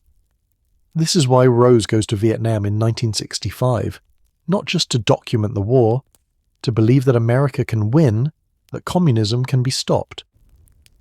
That what happened to Rexh doesn't have to happen to the Vietnamese people she meets, that this time maybe individual resistance backed by American power can prevent another Albania, another prison, another boy she can't save. She's wrong, but she dies before she finds out, still believing, still hoping, still haunted by Albania, by Rexh, by the ghost of the boy who saved her life, and whose life she couldn't save in return. The suitcase stayed by the door. The letters about Rexh stayed unanswered. And Rose Wilder Lane, architect of American liberty, builder of political movements, mentor to thousands, died knowing she failed the one person she most wanted to help. That failure matters more than any success, because it's the truth she spent 50 years trying to escape, that individuals can't always win. That government power sometimes crushes everything, that liberty isn't inevitable, that the orphans in Armenia stay dead, that Rexh Meta stays imprisoned, that good people fighting for freedom sometimes lose. And Rose knew it, lived with it, fought anyway, right up until the moment her heart stopped and the fighting ended and the ghost finally caught up with her. Now I'll create chapter 5, the final chapter, bringing everything full circle and exploring the meaning of Rose's death and legacy. And Rose knew it, lived with it, fought anyway, right up until October 29th, 1968, a Tuesday. The last full day Rose Wilder Lane would ever live. You're in Danbury, Connecticut, 30 acres of farmland, a house Rose bought because it's as far from Missouri as she could get without leaving America. She's 81 years old, the world tour is scheduled, departure tomorrow, October 30th. Woman's Day has commissioned the articles. Rose has spent weeks preparing, itinerary planned, 3 years, document the state of freedom across the globe, Prague, Beijing, Saigon again. Everywhere the Cold War is testing whether liberty can survive. Rose spends the day packing, clothes laid out, travel documents organised, passport, tickets, the letters of introduction she's collected, contacts in every country, people who will help her report, who will translate, who will get her access to the stories that matter. She's done this hundreds of times, packed for trips, left home, moved toward the next adventure. She's been doing it since she was 17, when she fled Dakota Territory for Kansas City, for San Francisco, for Europe, for Albania, for Vietnam, always moving, always towards something, never staying still long enough for the past to catch her. Today feels the same. Excitement, anticipation, the nervous energy that comes before a big journey. She's 81, but she doesn't feel old, doesn't think about mortality. Why would she? She's healthy, sharp, writing every day, corresponding with dozens of people, mentoring that Vietnamese girl who reminds her of herself 50 years ago. Smart, ambitious, hungry for freedom. The suitcase fills, practical clothes, nothing fancy. Rose has never been fancy. Comfortable shoes, notebooks, pens, the tools of her trade. She's been a working journalist for 60 years, started in 1908. The San Francisco Bulletin, yellow journalism. She's come a long way since then, won the O. Henry Award, published best-selling novels, built a political movement, changed American history, and she's still working, still reporting, still bearing witness. Evening comes. Rose is tired, good tired, the kind that comes from productive work, from preparing for something important. She goes to the kitchen, decides to bake bread, not because she has to, because she wants to, because baking bread is meditation, is routine, is the domestic anchor that keeps her grounded between adventures.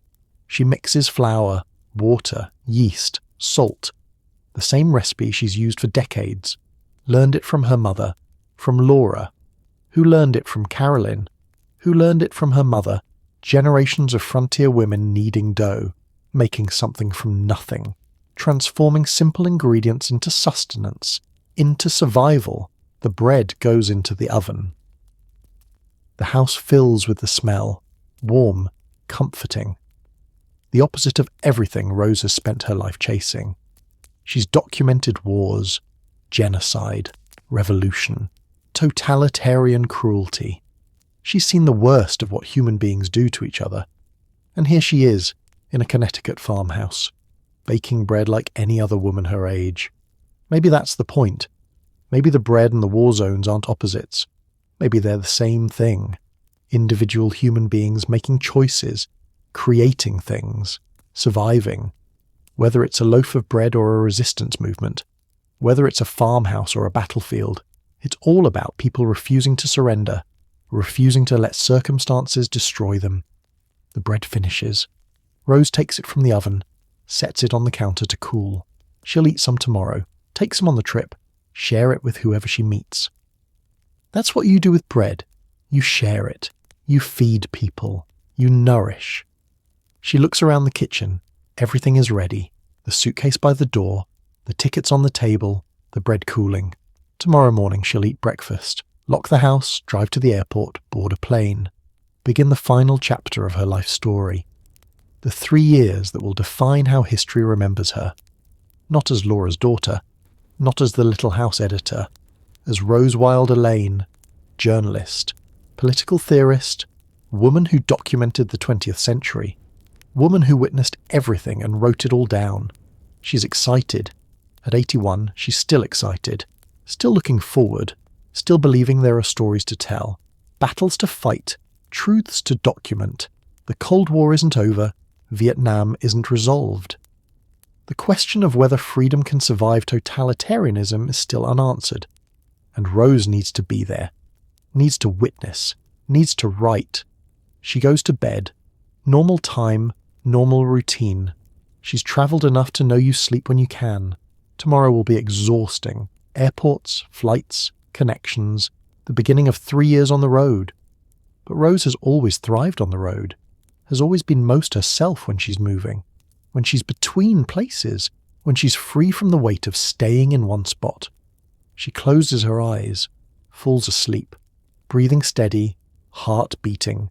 81 years of life, 81 years of movement, 81 years of refusing to accept limits, of pushing boundaries, of documenting what powerful people wanted hidden, of building movements that other people would claim they created, of living on her own terms even when the world demanded she conform. The bread cools on the counter, the suitcase waits by the door, the tickets sit on the table. Everything is ready. And then Rose's heart stops, sometime during the night, quietly, Without warning, without pain, without drama. One moment she's sleeping, the next moment she's not. The woman who spent 81 years in motion finally stops moving. The journalist who documented history stops bearing witness. The architect of American liberty stops building. October 30th, 1968, the day Rose Wilder Lane was supposed to leave. Instead, the day she arrived at the only destination she'd been avoiding her entire life, the end. Rose died in her sleep. Someone found her the next morning, October 30th, the day she was supposed to fly out. The house smelled like bread. The suitcase stood by the door, and Rose was gone, just like that. 81 years of life ending in the space between heartbeats. The world barely noticed. The obituaries mentioned her. Newspapers across America ran short pieces, but the headlines. Rose Wilder Lane, daughter of Laura Ingalls Wilder, dies at 81. That's how she was remembered. Not as the journalist who covered 3 continents, not as the libertarian theorist who shaped American politics, not as the woman who built a movement while staying invisible, as someone's daughter, someone more famous, someone the world actually cared about. The funeral was small. They buried her in Mansfield, Missouri, the place she'd spent her whole life trying to escape, next to her parents, Almanzo and Laura. The gravestone reads, Rose Wilder Lane, daughter of Laura Ingalls Wilder, not author, not journalist, not political theorist. Daughter, that's all. That's what history decided mattered. The world tour never happened. The articles were never written. The 3 years of documentation Rose planned never materialized. History moved forward without her witness. And within 7 years, everything Rose predicted about Vietnam came true. April 30th, 1975. Saigon falls. North Vietnamese tanks roll into the capital. The American embassy evacuates by helicopter from the roof. Desperate South Vietnamese cling to helicopter skids trying to escape. The images become iconic. The war Rose believed America would win ends in defeat. The communism she warned against takes over. Everything she said would happen if America lost happens. But Rose isn't there to see it. She died 6 years and 7 months earlier. Died still believing, probably, that American victory was possible, that the fight mattered, that individual liberty could triumph over totalitarian communism if Americans just stayed committed. She was wrong. But she never had to reckon with being wrong, never had to watch the helicopters fleeing Saigon, never had to see the re-education camps, never had to document what happened to the people she met in 1965, the Vietnamese who believed American promises, who trusted that support meant something, who fought for freedom and lost anyway. The Vietnamese girl Rose mentored, the one she brought to America, the sister of her interpreter. We don't know what happened to her. History doesn't record her name, doesn't document her fate. She's just another footnote in Rose's story. Another person Rose tried to save, another example of Rose's capacity for generosity, and another erasure. Another voice history decided didn't matter. Rexh Meta, the Albanian boy Rose couldn't save, he survived, spent years in communist labour camps, was eventually released, lived into old age. But Rose never knew.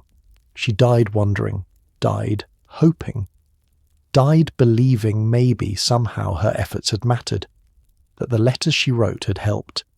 That individual action could overcome state power. It couldn't. Not always. Sometimes governments win. Sometimes totalitarianism crushes individuals. Sometimes the orphans stay dead, and the prisoners stay imprisoned, and the people you love disappear into the machinery of the state, and there's nothing you can do about it. Rose spent 50 years documenting that truth. Spent 50 years warning about it, and then she died before seeing it play out one more time in Vietnam, before seeing Saigon fall, before seeing America prove that she was right about totalitarianism being dangerous and wrong about America being able to stop it. The libertarian movement Rose helped build kept growing. The Freedom School continued. The Institute for Humane Studies expanded. The correspondence network she established kept functioning. Young libertarians kept reading her work, kept citing the discovery of freedom, kept building on her ideas. But they increasingly forgot where those ideas came from, forgot that a woman named Rose Wilder Lane had articulated them first, forgot that before Friedrich Hayek and Milton Friedman won Nobel Prizes, Rose was writing letters from a Connecticut farmhouse explaining why individual liberty matters more than collective goals. By 1980, when Ronald Reagan won the presidency, the libertarian movement Rose founded had become a political force. Reagan quoted her ideas, used her language, talked about individual freedom and limited government and the dangers of collectivism. But he didn't mention Rose, probably didn't even know her name. The ideas had detached from their source, had become common sense to a generation of conservatives who had no idea a woman wrote them. The Little House books kept selling, kept being beloved. In 1974, the TV series launched. Little House on the Prairie, 9 seasons, Michael Landon as Pay, Melissa Gilbert as Laura, became one of the most watched shows in America. Made the Ingalls family even more famous. Made Laura Ingalls Wilder a household name. Nobody mentioned Rose. Nobody said that Rose had edited those books, had shaped them, had injected her political philosophy into her mother's frontier memories. The show just presented them as Laura's authentic stories, as documentary evidence of frontier life, as proof that self-reliance and family values and hard work were the American way. Rose would have been furious and proud and bitter, all at the same time, because this is what she wanted. American culture shaped by her ideas, American children learning about individual liberty through stories she helped craft. But also erasure, also invisibility, also the knowledge that she'd built something immortal and nobody would ever know she built it. She died on October 30th, 1968. The bread went stale, the suitcase was unpacked, the world tour was cancelled, and Rose Wilder Lane became what she'd always been. A ghost, haunting American culture without anyone knowing she was there, shaping history without getting credit, building legacies for other people while her own legacy disappeared into the archives.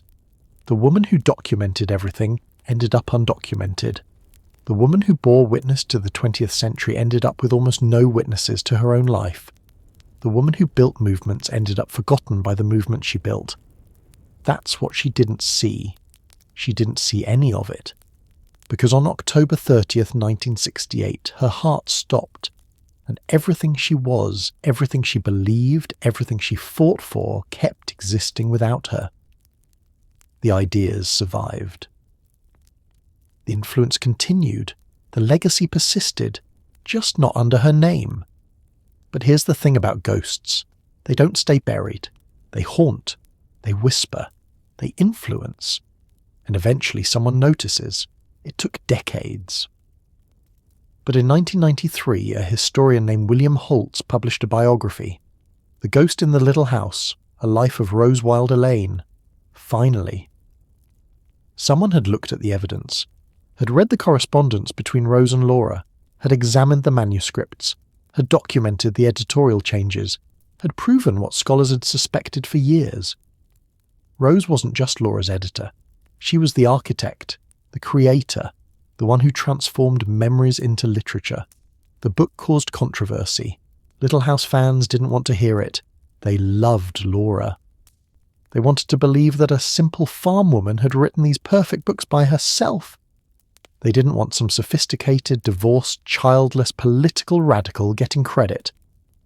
So they fought back, defended Laura, insisted Rose's contribution was minimal, that Laura was the real author and Rose just fixed grammar. But the evidence was there, in Rose's handwriting, in the manuscripts, in the letters where Rose and Laura argued about changes, in the structure and pacing and dramatic technique that Laura never demonstrated in her other writing. Rose had built the Little House books, and for 60 years, nobody acknowledged it. The libertarian movement started recovering Rose too. In the 1990s and 2000s, scholars began tracing the intellectual history of American libertarianism, and they kept finding Rose. In the letters, in the funding networks, in the mentoring relationships, at the beginning of every path. Isabel Patterson and Ayn Rand got most of the credit as libertarian founding mothers, but Rose was there first. Rose was writing libertarian theory in 1943. Rose was connecting businessmen with intellectuals. Rose was building the infrastructure. And then she disappeared from the story, because women's intellectual labour always disappears, especially when it happens through letters and mentoring instead of public speeches and best-selling books. In 2010, 2 historians published Rose's Pittsburgh Courier columns, the ones she wrote for black readers from 1942 to 1945, the anti-racist libertarian arguments that had been buried in newspaper archives for 70 years. Suddenly, people could see what Rose was actually arguing, that liberty and equality are inseparable, that racism is authoritarianism, that you can't trust government to solve racism when government is the mechanism of racism. The libertarian movement mostly ignored this, because by 2010, libertarianism had become predominantly white, had stopped connecting liberty to racial justice, had forgotten that its founding mothers, Rose, Isabel, Ayn, all understood that freedom means nothing if it's only for some people. Rose's anti-racist libertarianism didn't fit the modern movement's priorities, so it got noted, and then largely forgotten again. But the recovery continued. Scholars kept digging, kept finding Rose's influence in unexpected places. The needlework books she published, the journalism awards she won, the novels she wrote before anyone knew her name, the way she mentored young writers and thinkers, the way she used her Little House royalties to fund political causes, the way she lived her entire life refusing to accept the limits society put on women. And people started asking questions. Why don't we know about Rose Wilder Lane? Why isn't she in history textbooks? Why isn't she taught alongside Ayn Rand as a libertarian founder? Why isn't her journalism studied in journalism schools? Why aren't her anti-racist columns celebrated as ahead of their time? Why did such an extraordinary life become a footnote? The answer is always the same. Because she was a woman. Because women's intellectual labour gets erased. Because when women build things, men get the credit. Because when women edit, the author is remembered and the editor disappears. Because when women mentor, the protege claims independent discovery. Because women's contributions are systematically undervalued, underdocumented, and ultimately forgotten. Rose knew this. She documented it. She fought against it. And she couldn't escape it. Even with all her talent, all her ambition, all her refusal to conform. She still ended up buried next to her parents with a gravestone that says daughter of.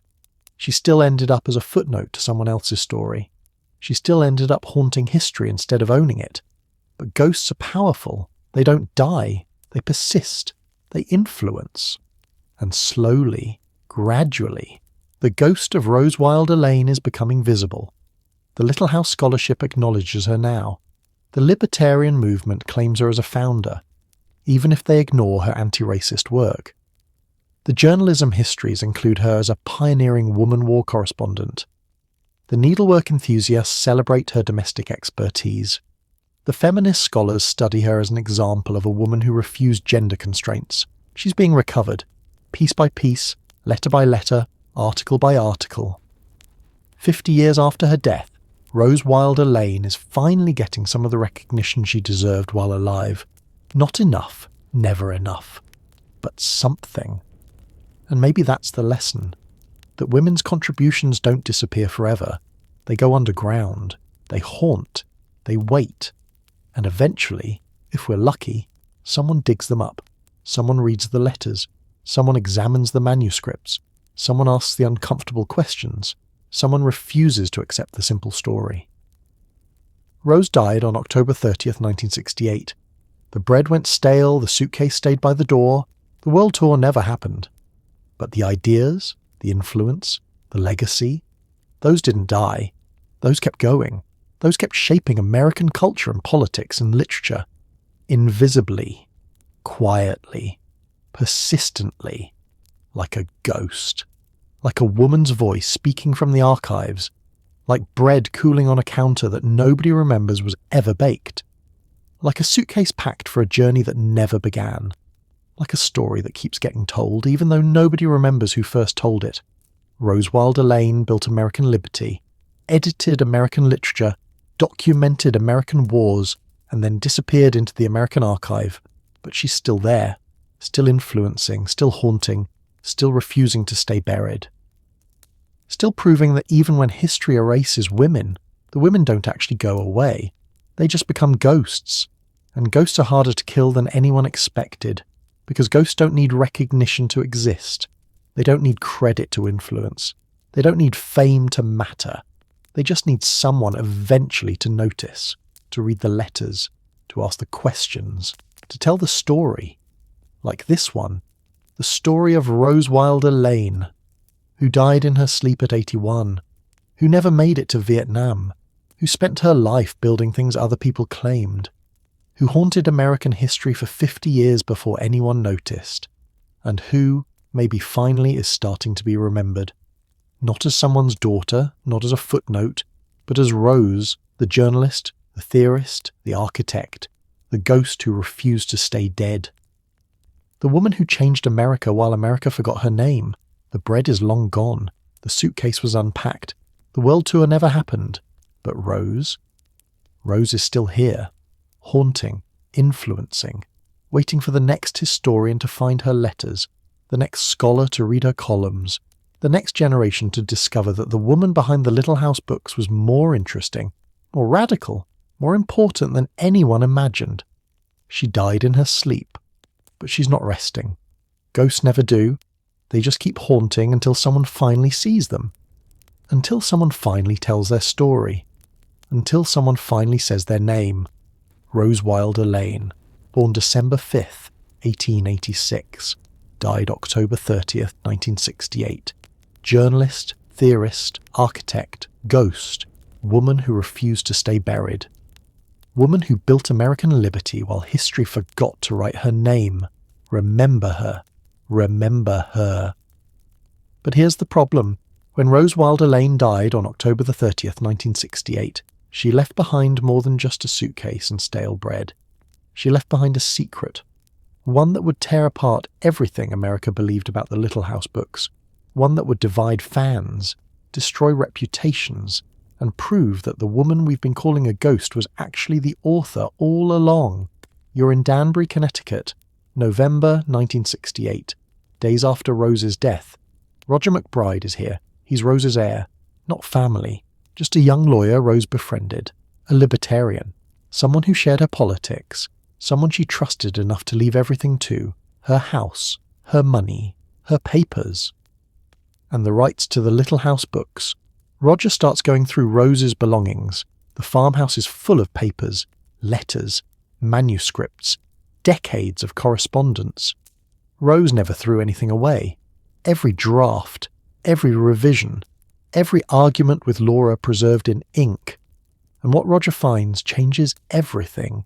He finds the original manuscripts, Laura's handwriting, the drafts Laura sent from Missouri to Connecticut in the 1930s, before Rose edited them, before they became the Little House books, and they're not good.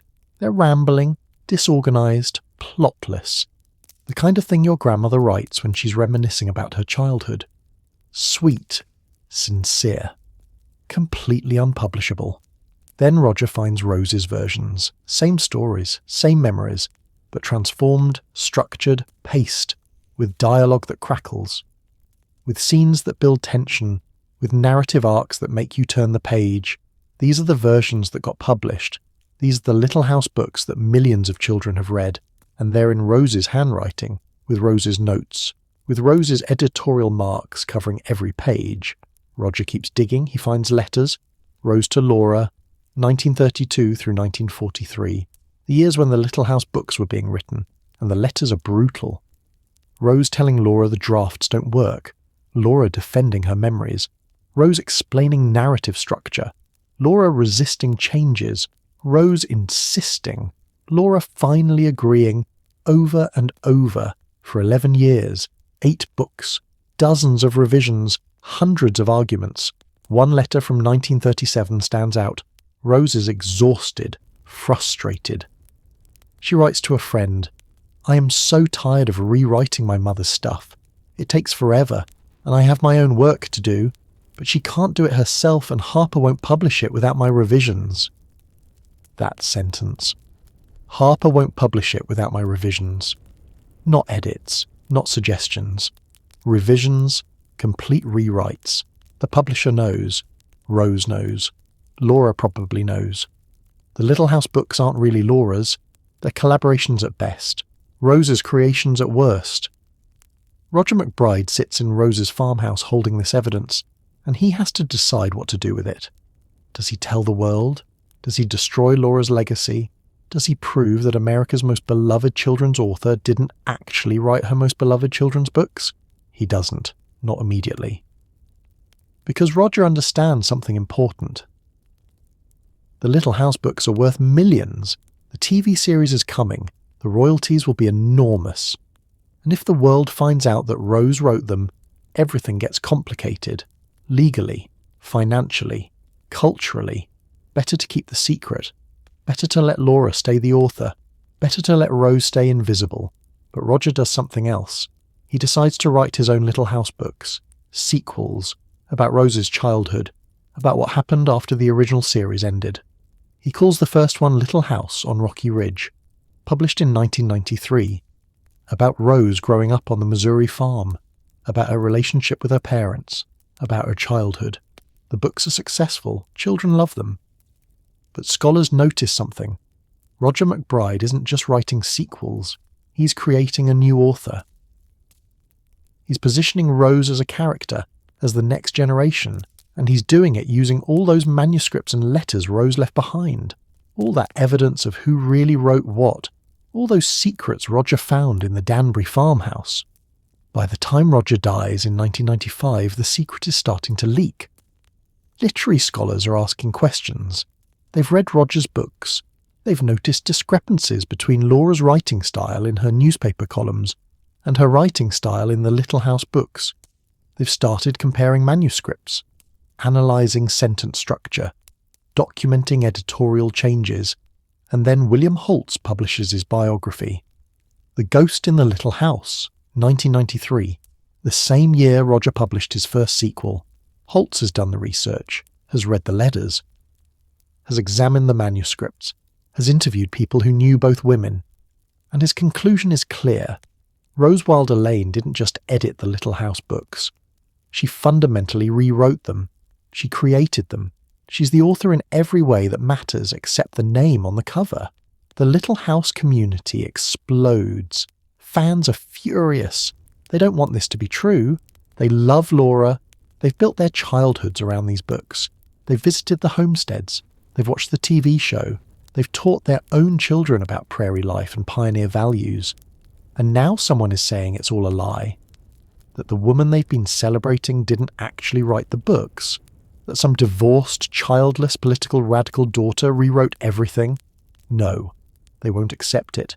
They fight back. They defend Laura. They minimize Rose's contribution. They insist that Rose was just an editor, that Laura was the real author, that the books came from Laura's memories and therefore Laura's the true creator. But the evidence doesn't care about feelings. The manuscripts exist, the letters exist, the drafts exist, and they all tell the same story. Rose Wilder Lane transformed her mother's rambling memories into American literature. She didn't just fix grammar. She created narrative. She built characters. She structured plots. She injected political philosophy. She made choices about what to include and what to leave out. She turned autobiography into mythology. The question isn't whether Rose contributed. The question is how much. And that's where the scandal begins. Because the answer depends on who you ask. Depends on what you believe authorship means. Depends on whether you think the person who remembers the story or the person who shapes the story deserves credit. Depends on whether memories belong to the person who lived them or the person who made them readable. Rose died believing she'd spent 11 years building her mother's legacy while sacrificing her own.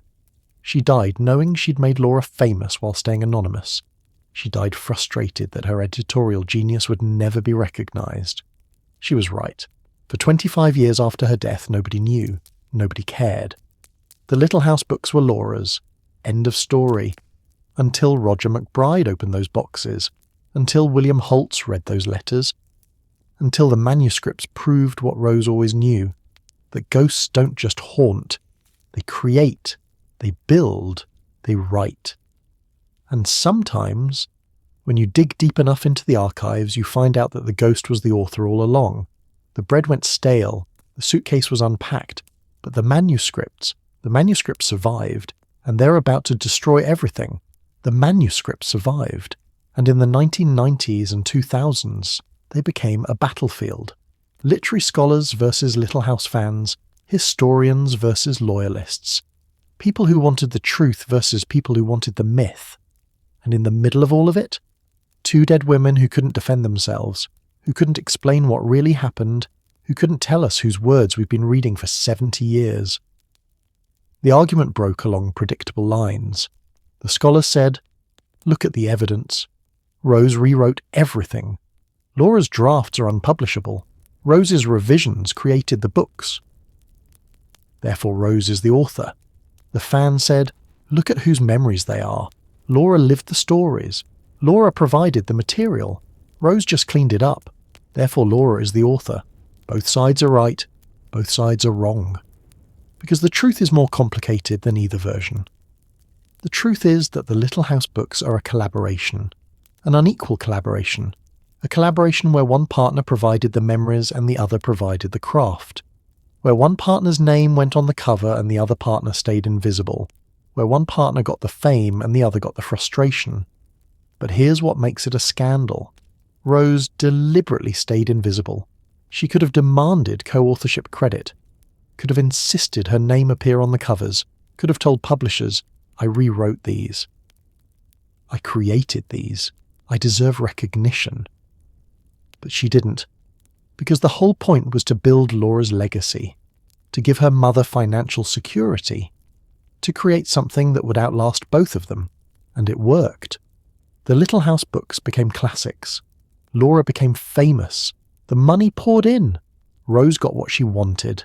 Her mother was safe, secure, celebrated, mission accomplished. Except Rose also resented it. The letters prove that. She complained to friends about spending years on her mother's work instead of her own. She was bitter about the invisibility. She was frustrated that her editorial genius went unrecognized. She wanted both things. Wanted her mother to be famous and wanted credit for making her mother famous. Wanted to be the ghost and wanted to be seen. That's human. That's complicated. That's the kind of emotional truth that doesn't fit into simple narratives about who wrote what. Rose sacrificed for her mother and resented the sacrifice, loved her mother and fought with her constantly, built Laura's legacy and felt erased by it. All of it true, all of it contradictory, all of it preserved in those letters Roger McBride found in 1968. The scandal isn't just about authorship. It's about women's labour, about how we value memory versus craft, about mothers and daughters, about whose stories get told and whose work gets credited, about the way women's contributions disappear even when they're documented, even when they're preserved in black and white in archived manuscripts.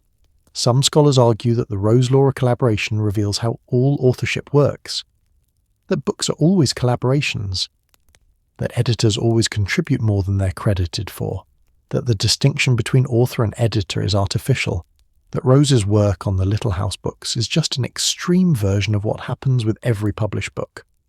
Other scholars argue that this is different, that Rose didn't just edit, she fundamentally created, that the books wouldn't exist without her, that calling her an editor is like calling an architect who designs a building a construction worker. The labour is different, the contribution is different, the credit should be different, and the Little House fans, most of them still don't care. They still read the books as Laura's, they still visit the Laura Ingalls Wilder sites, they still celebrate Laura's birthday, they still teach their children about Laura's pioneer childhood. Rose remains invisible. The ghost in the Little House, the name nobody mentions, the woman who rewrote American literature and got buried in Missouri with a gravestone that says daughter of. But a small group of scholars and libertarians and feminists has started fighting back, started insisting that Rose matters, that her contribution needs acknowledgement, that American literature needs to correct the record, that the woman who died on October 30th, 1968, deserves better than erasure. They're fighting for a ghost, fighting for recognition that will never benefit Rose because Rose has been dead for 56 years. Fighting because the principle matters, because women's intellectual labour matters, because the truth matters even when it's uncomfortable, even when it challenges beloved myths. Even when it means admitting that the books we loved as children were written by someone we've never heard of. Rose knew this would happen. She documented it as it was happening. She wrote about her frustration, her resentment, her conflicted feelings. She preserved the evidence that would eventually prove her contribution, but she also chose invisibility, chose to let Laura be the author, chose the ghost over the name on the cover. Maybe she thought history would figure it out, would give her credit eventually, would recognise that the Little House books were hers in every way that mattered. Or maybe she knew that women's work disappears, knew that editors don't get remembered, knew that she was building something that would outlast her name, that would influence millions of children, that would shape American culture. That would matter even if nobody knew who made it. The manuscripts tell us what happened, but they don't tell us what Rose wanted. Don't tell us if she would be happy that scholars are finally fighting over her contribution, or if she would be furious that the fight is necessary at all. She's been dead for 56 years. The bread is long gone. The suitcase was unpacked. The world tour never happened. But the fight over her legacy? That's just beginning. And it all comes down to one question. The question that Roger McBride found in those boxes. The question that William Holtz asked in his biography. The question that divides fans and scholars and everyone who cares about American literature. Did Rose write Laura's books? Did Rose write Laura's books? It sounds simple. It should be simple, but it's not. Because the answer is yes and no. Because the answer is complicated. Because the answer reveals something fundamental about how we think about authorship, about mothers and daughters, about whose stories belong to whom. The evidence is clear. Laura wrote drafts. Rose rewrote them, sometimes lightly, sometimes completely. The degree of revision varied book by book, chapter by chapter, sentence by sentence. Early books like Little House in the Big Woods. Rose did heavy structural work, but kept more of Laura's voice. Later books like These Happy Golden Years. Rose practically rewrote them from scratch. But here's what makes it complicated. Laura controlled the content. Laura decided what stories to tell.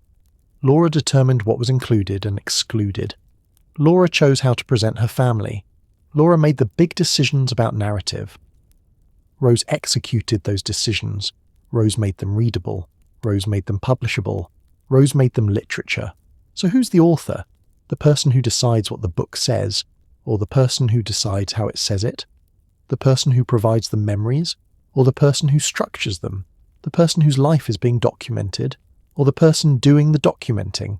There's no clear answer. Legal answer? Laura's the author. Her name is on the copyright.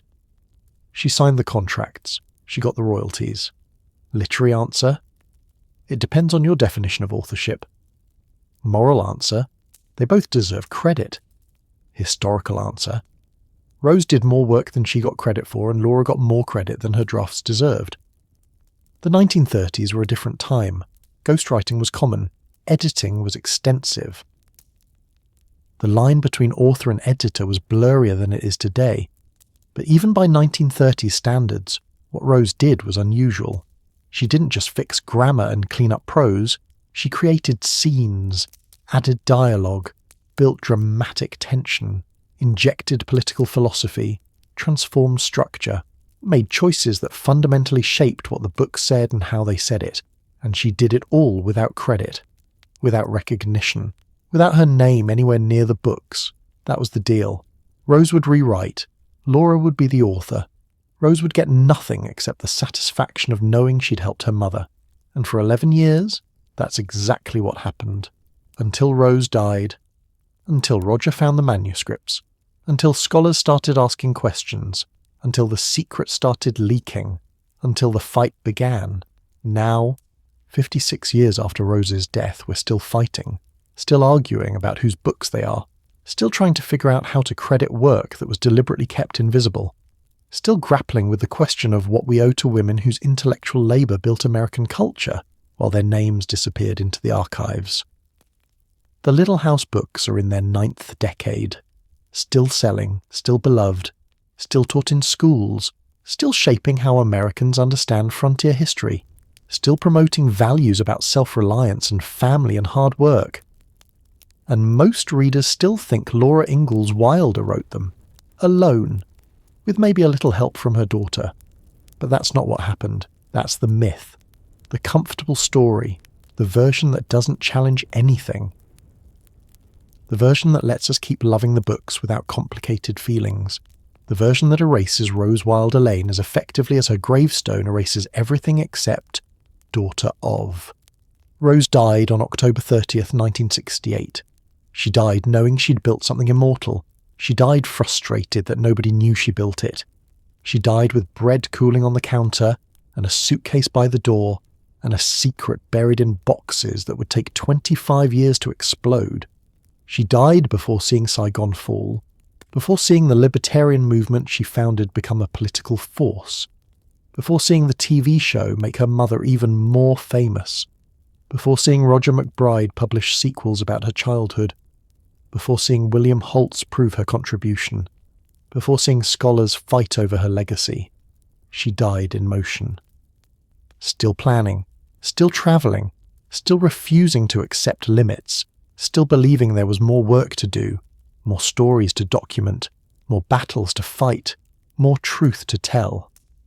The bread went stale, the suitcase was unpacked, the world tour never happened, but the question she left behind in those manuscripts, the question about who wrote the Little House books and whose labour matters, and how we credit invisible women, that question won't die.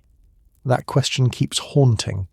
That question divides fans and scholars and anyone who cares about American literature.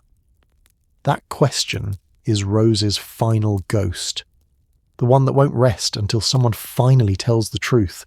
And the truth is complicated, messy, uncomfortable, human.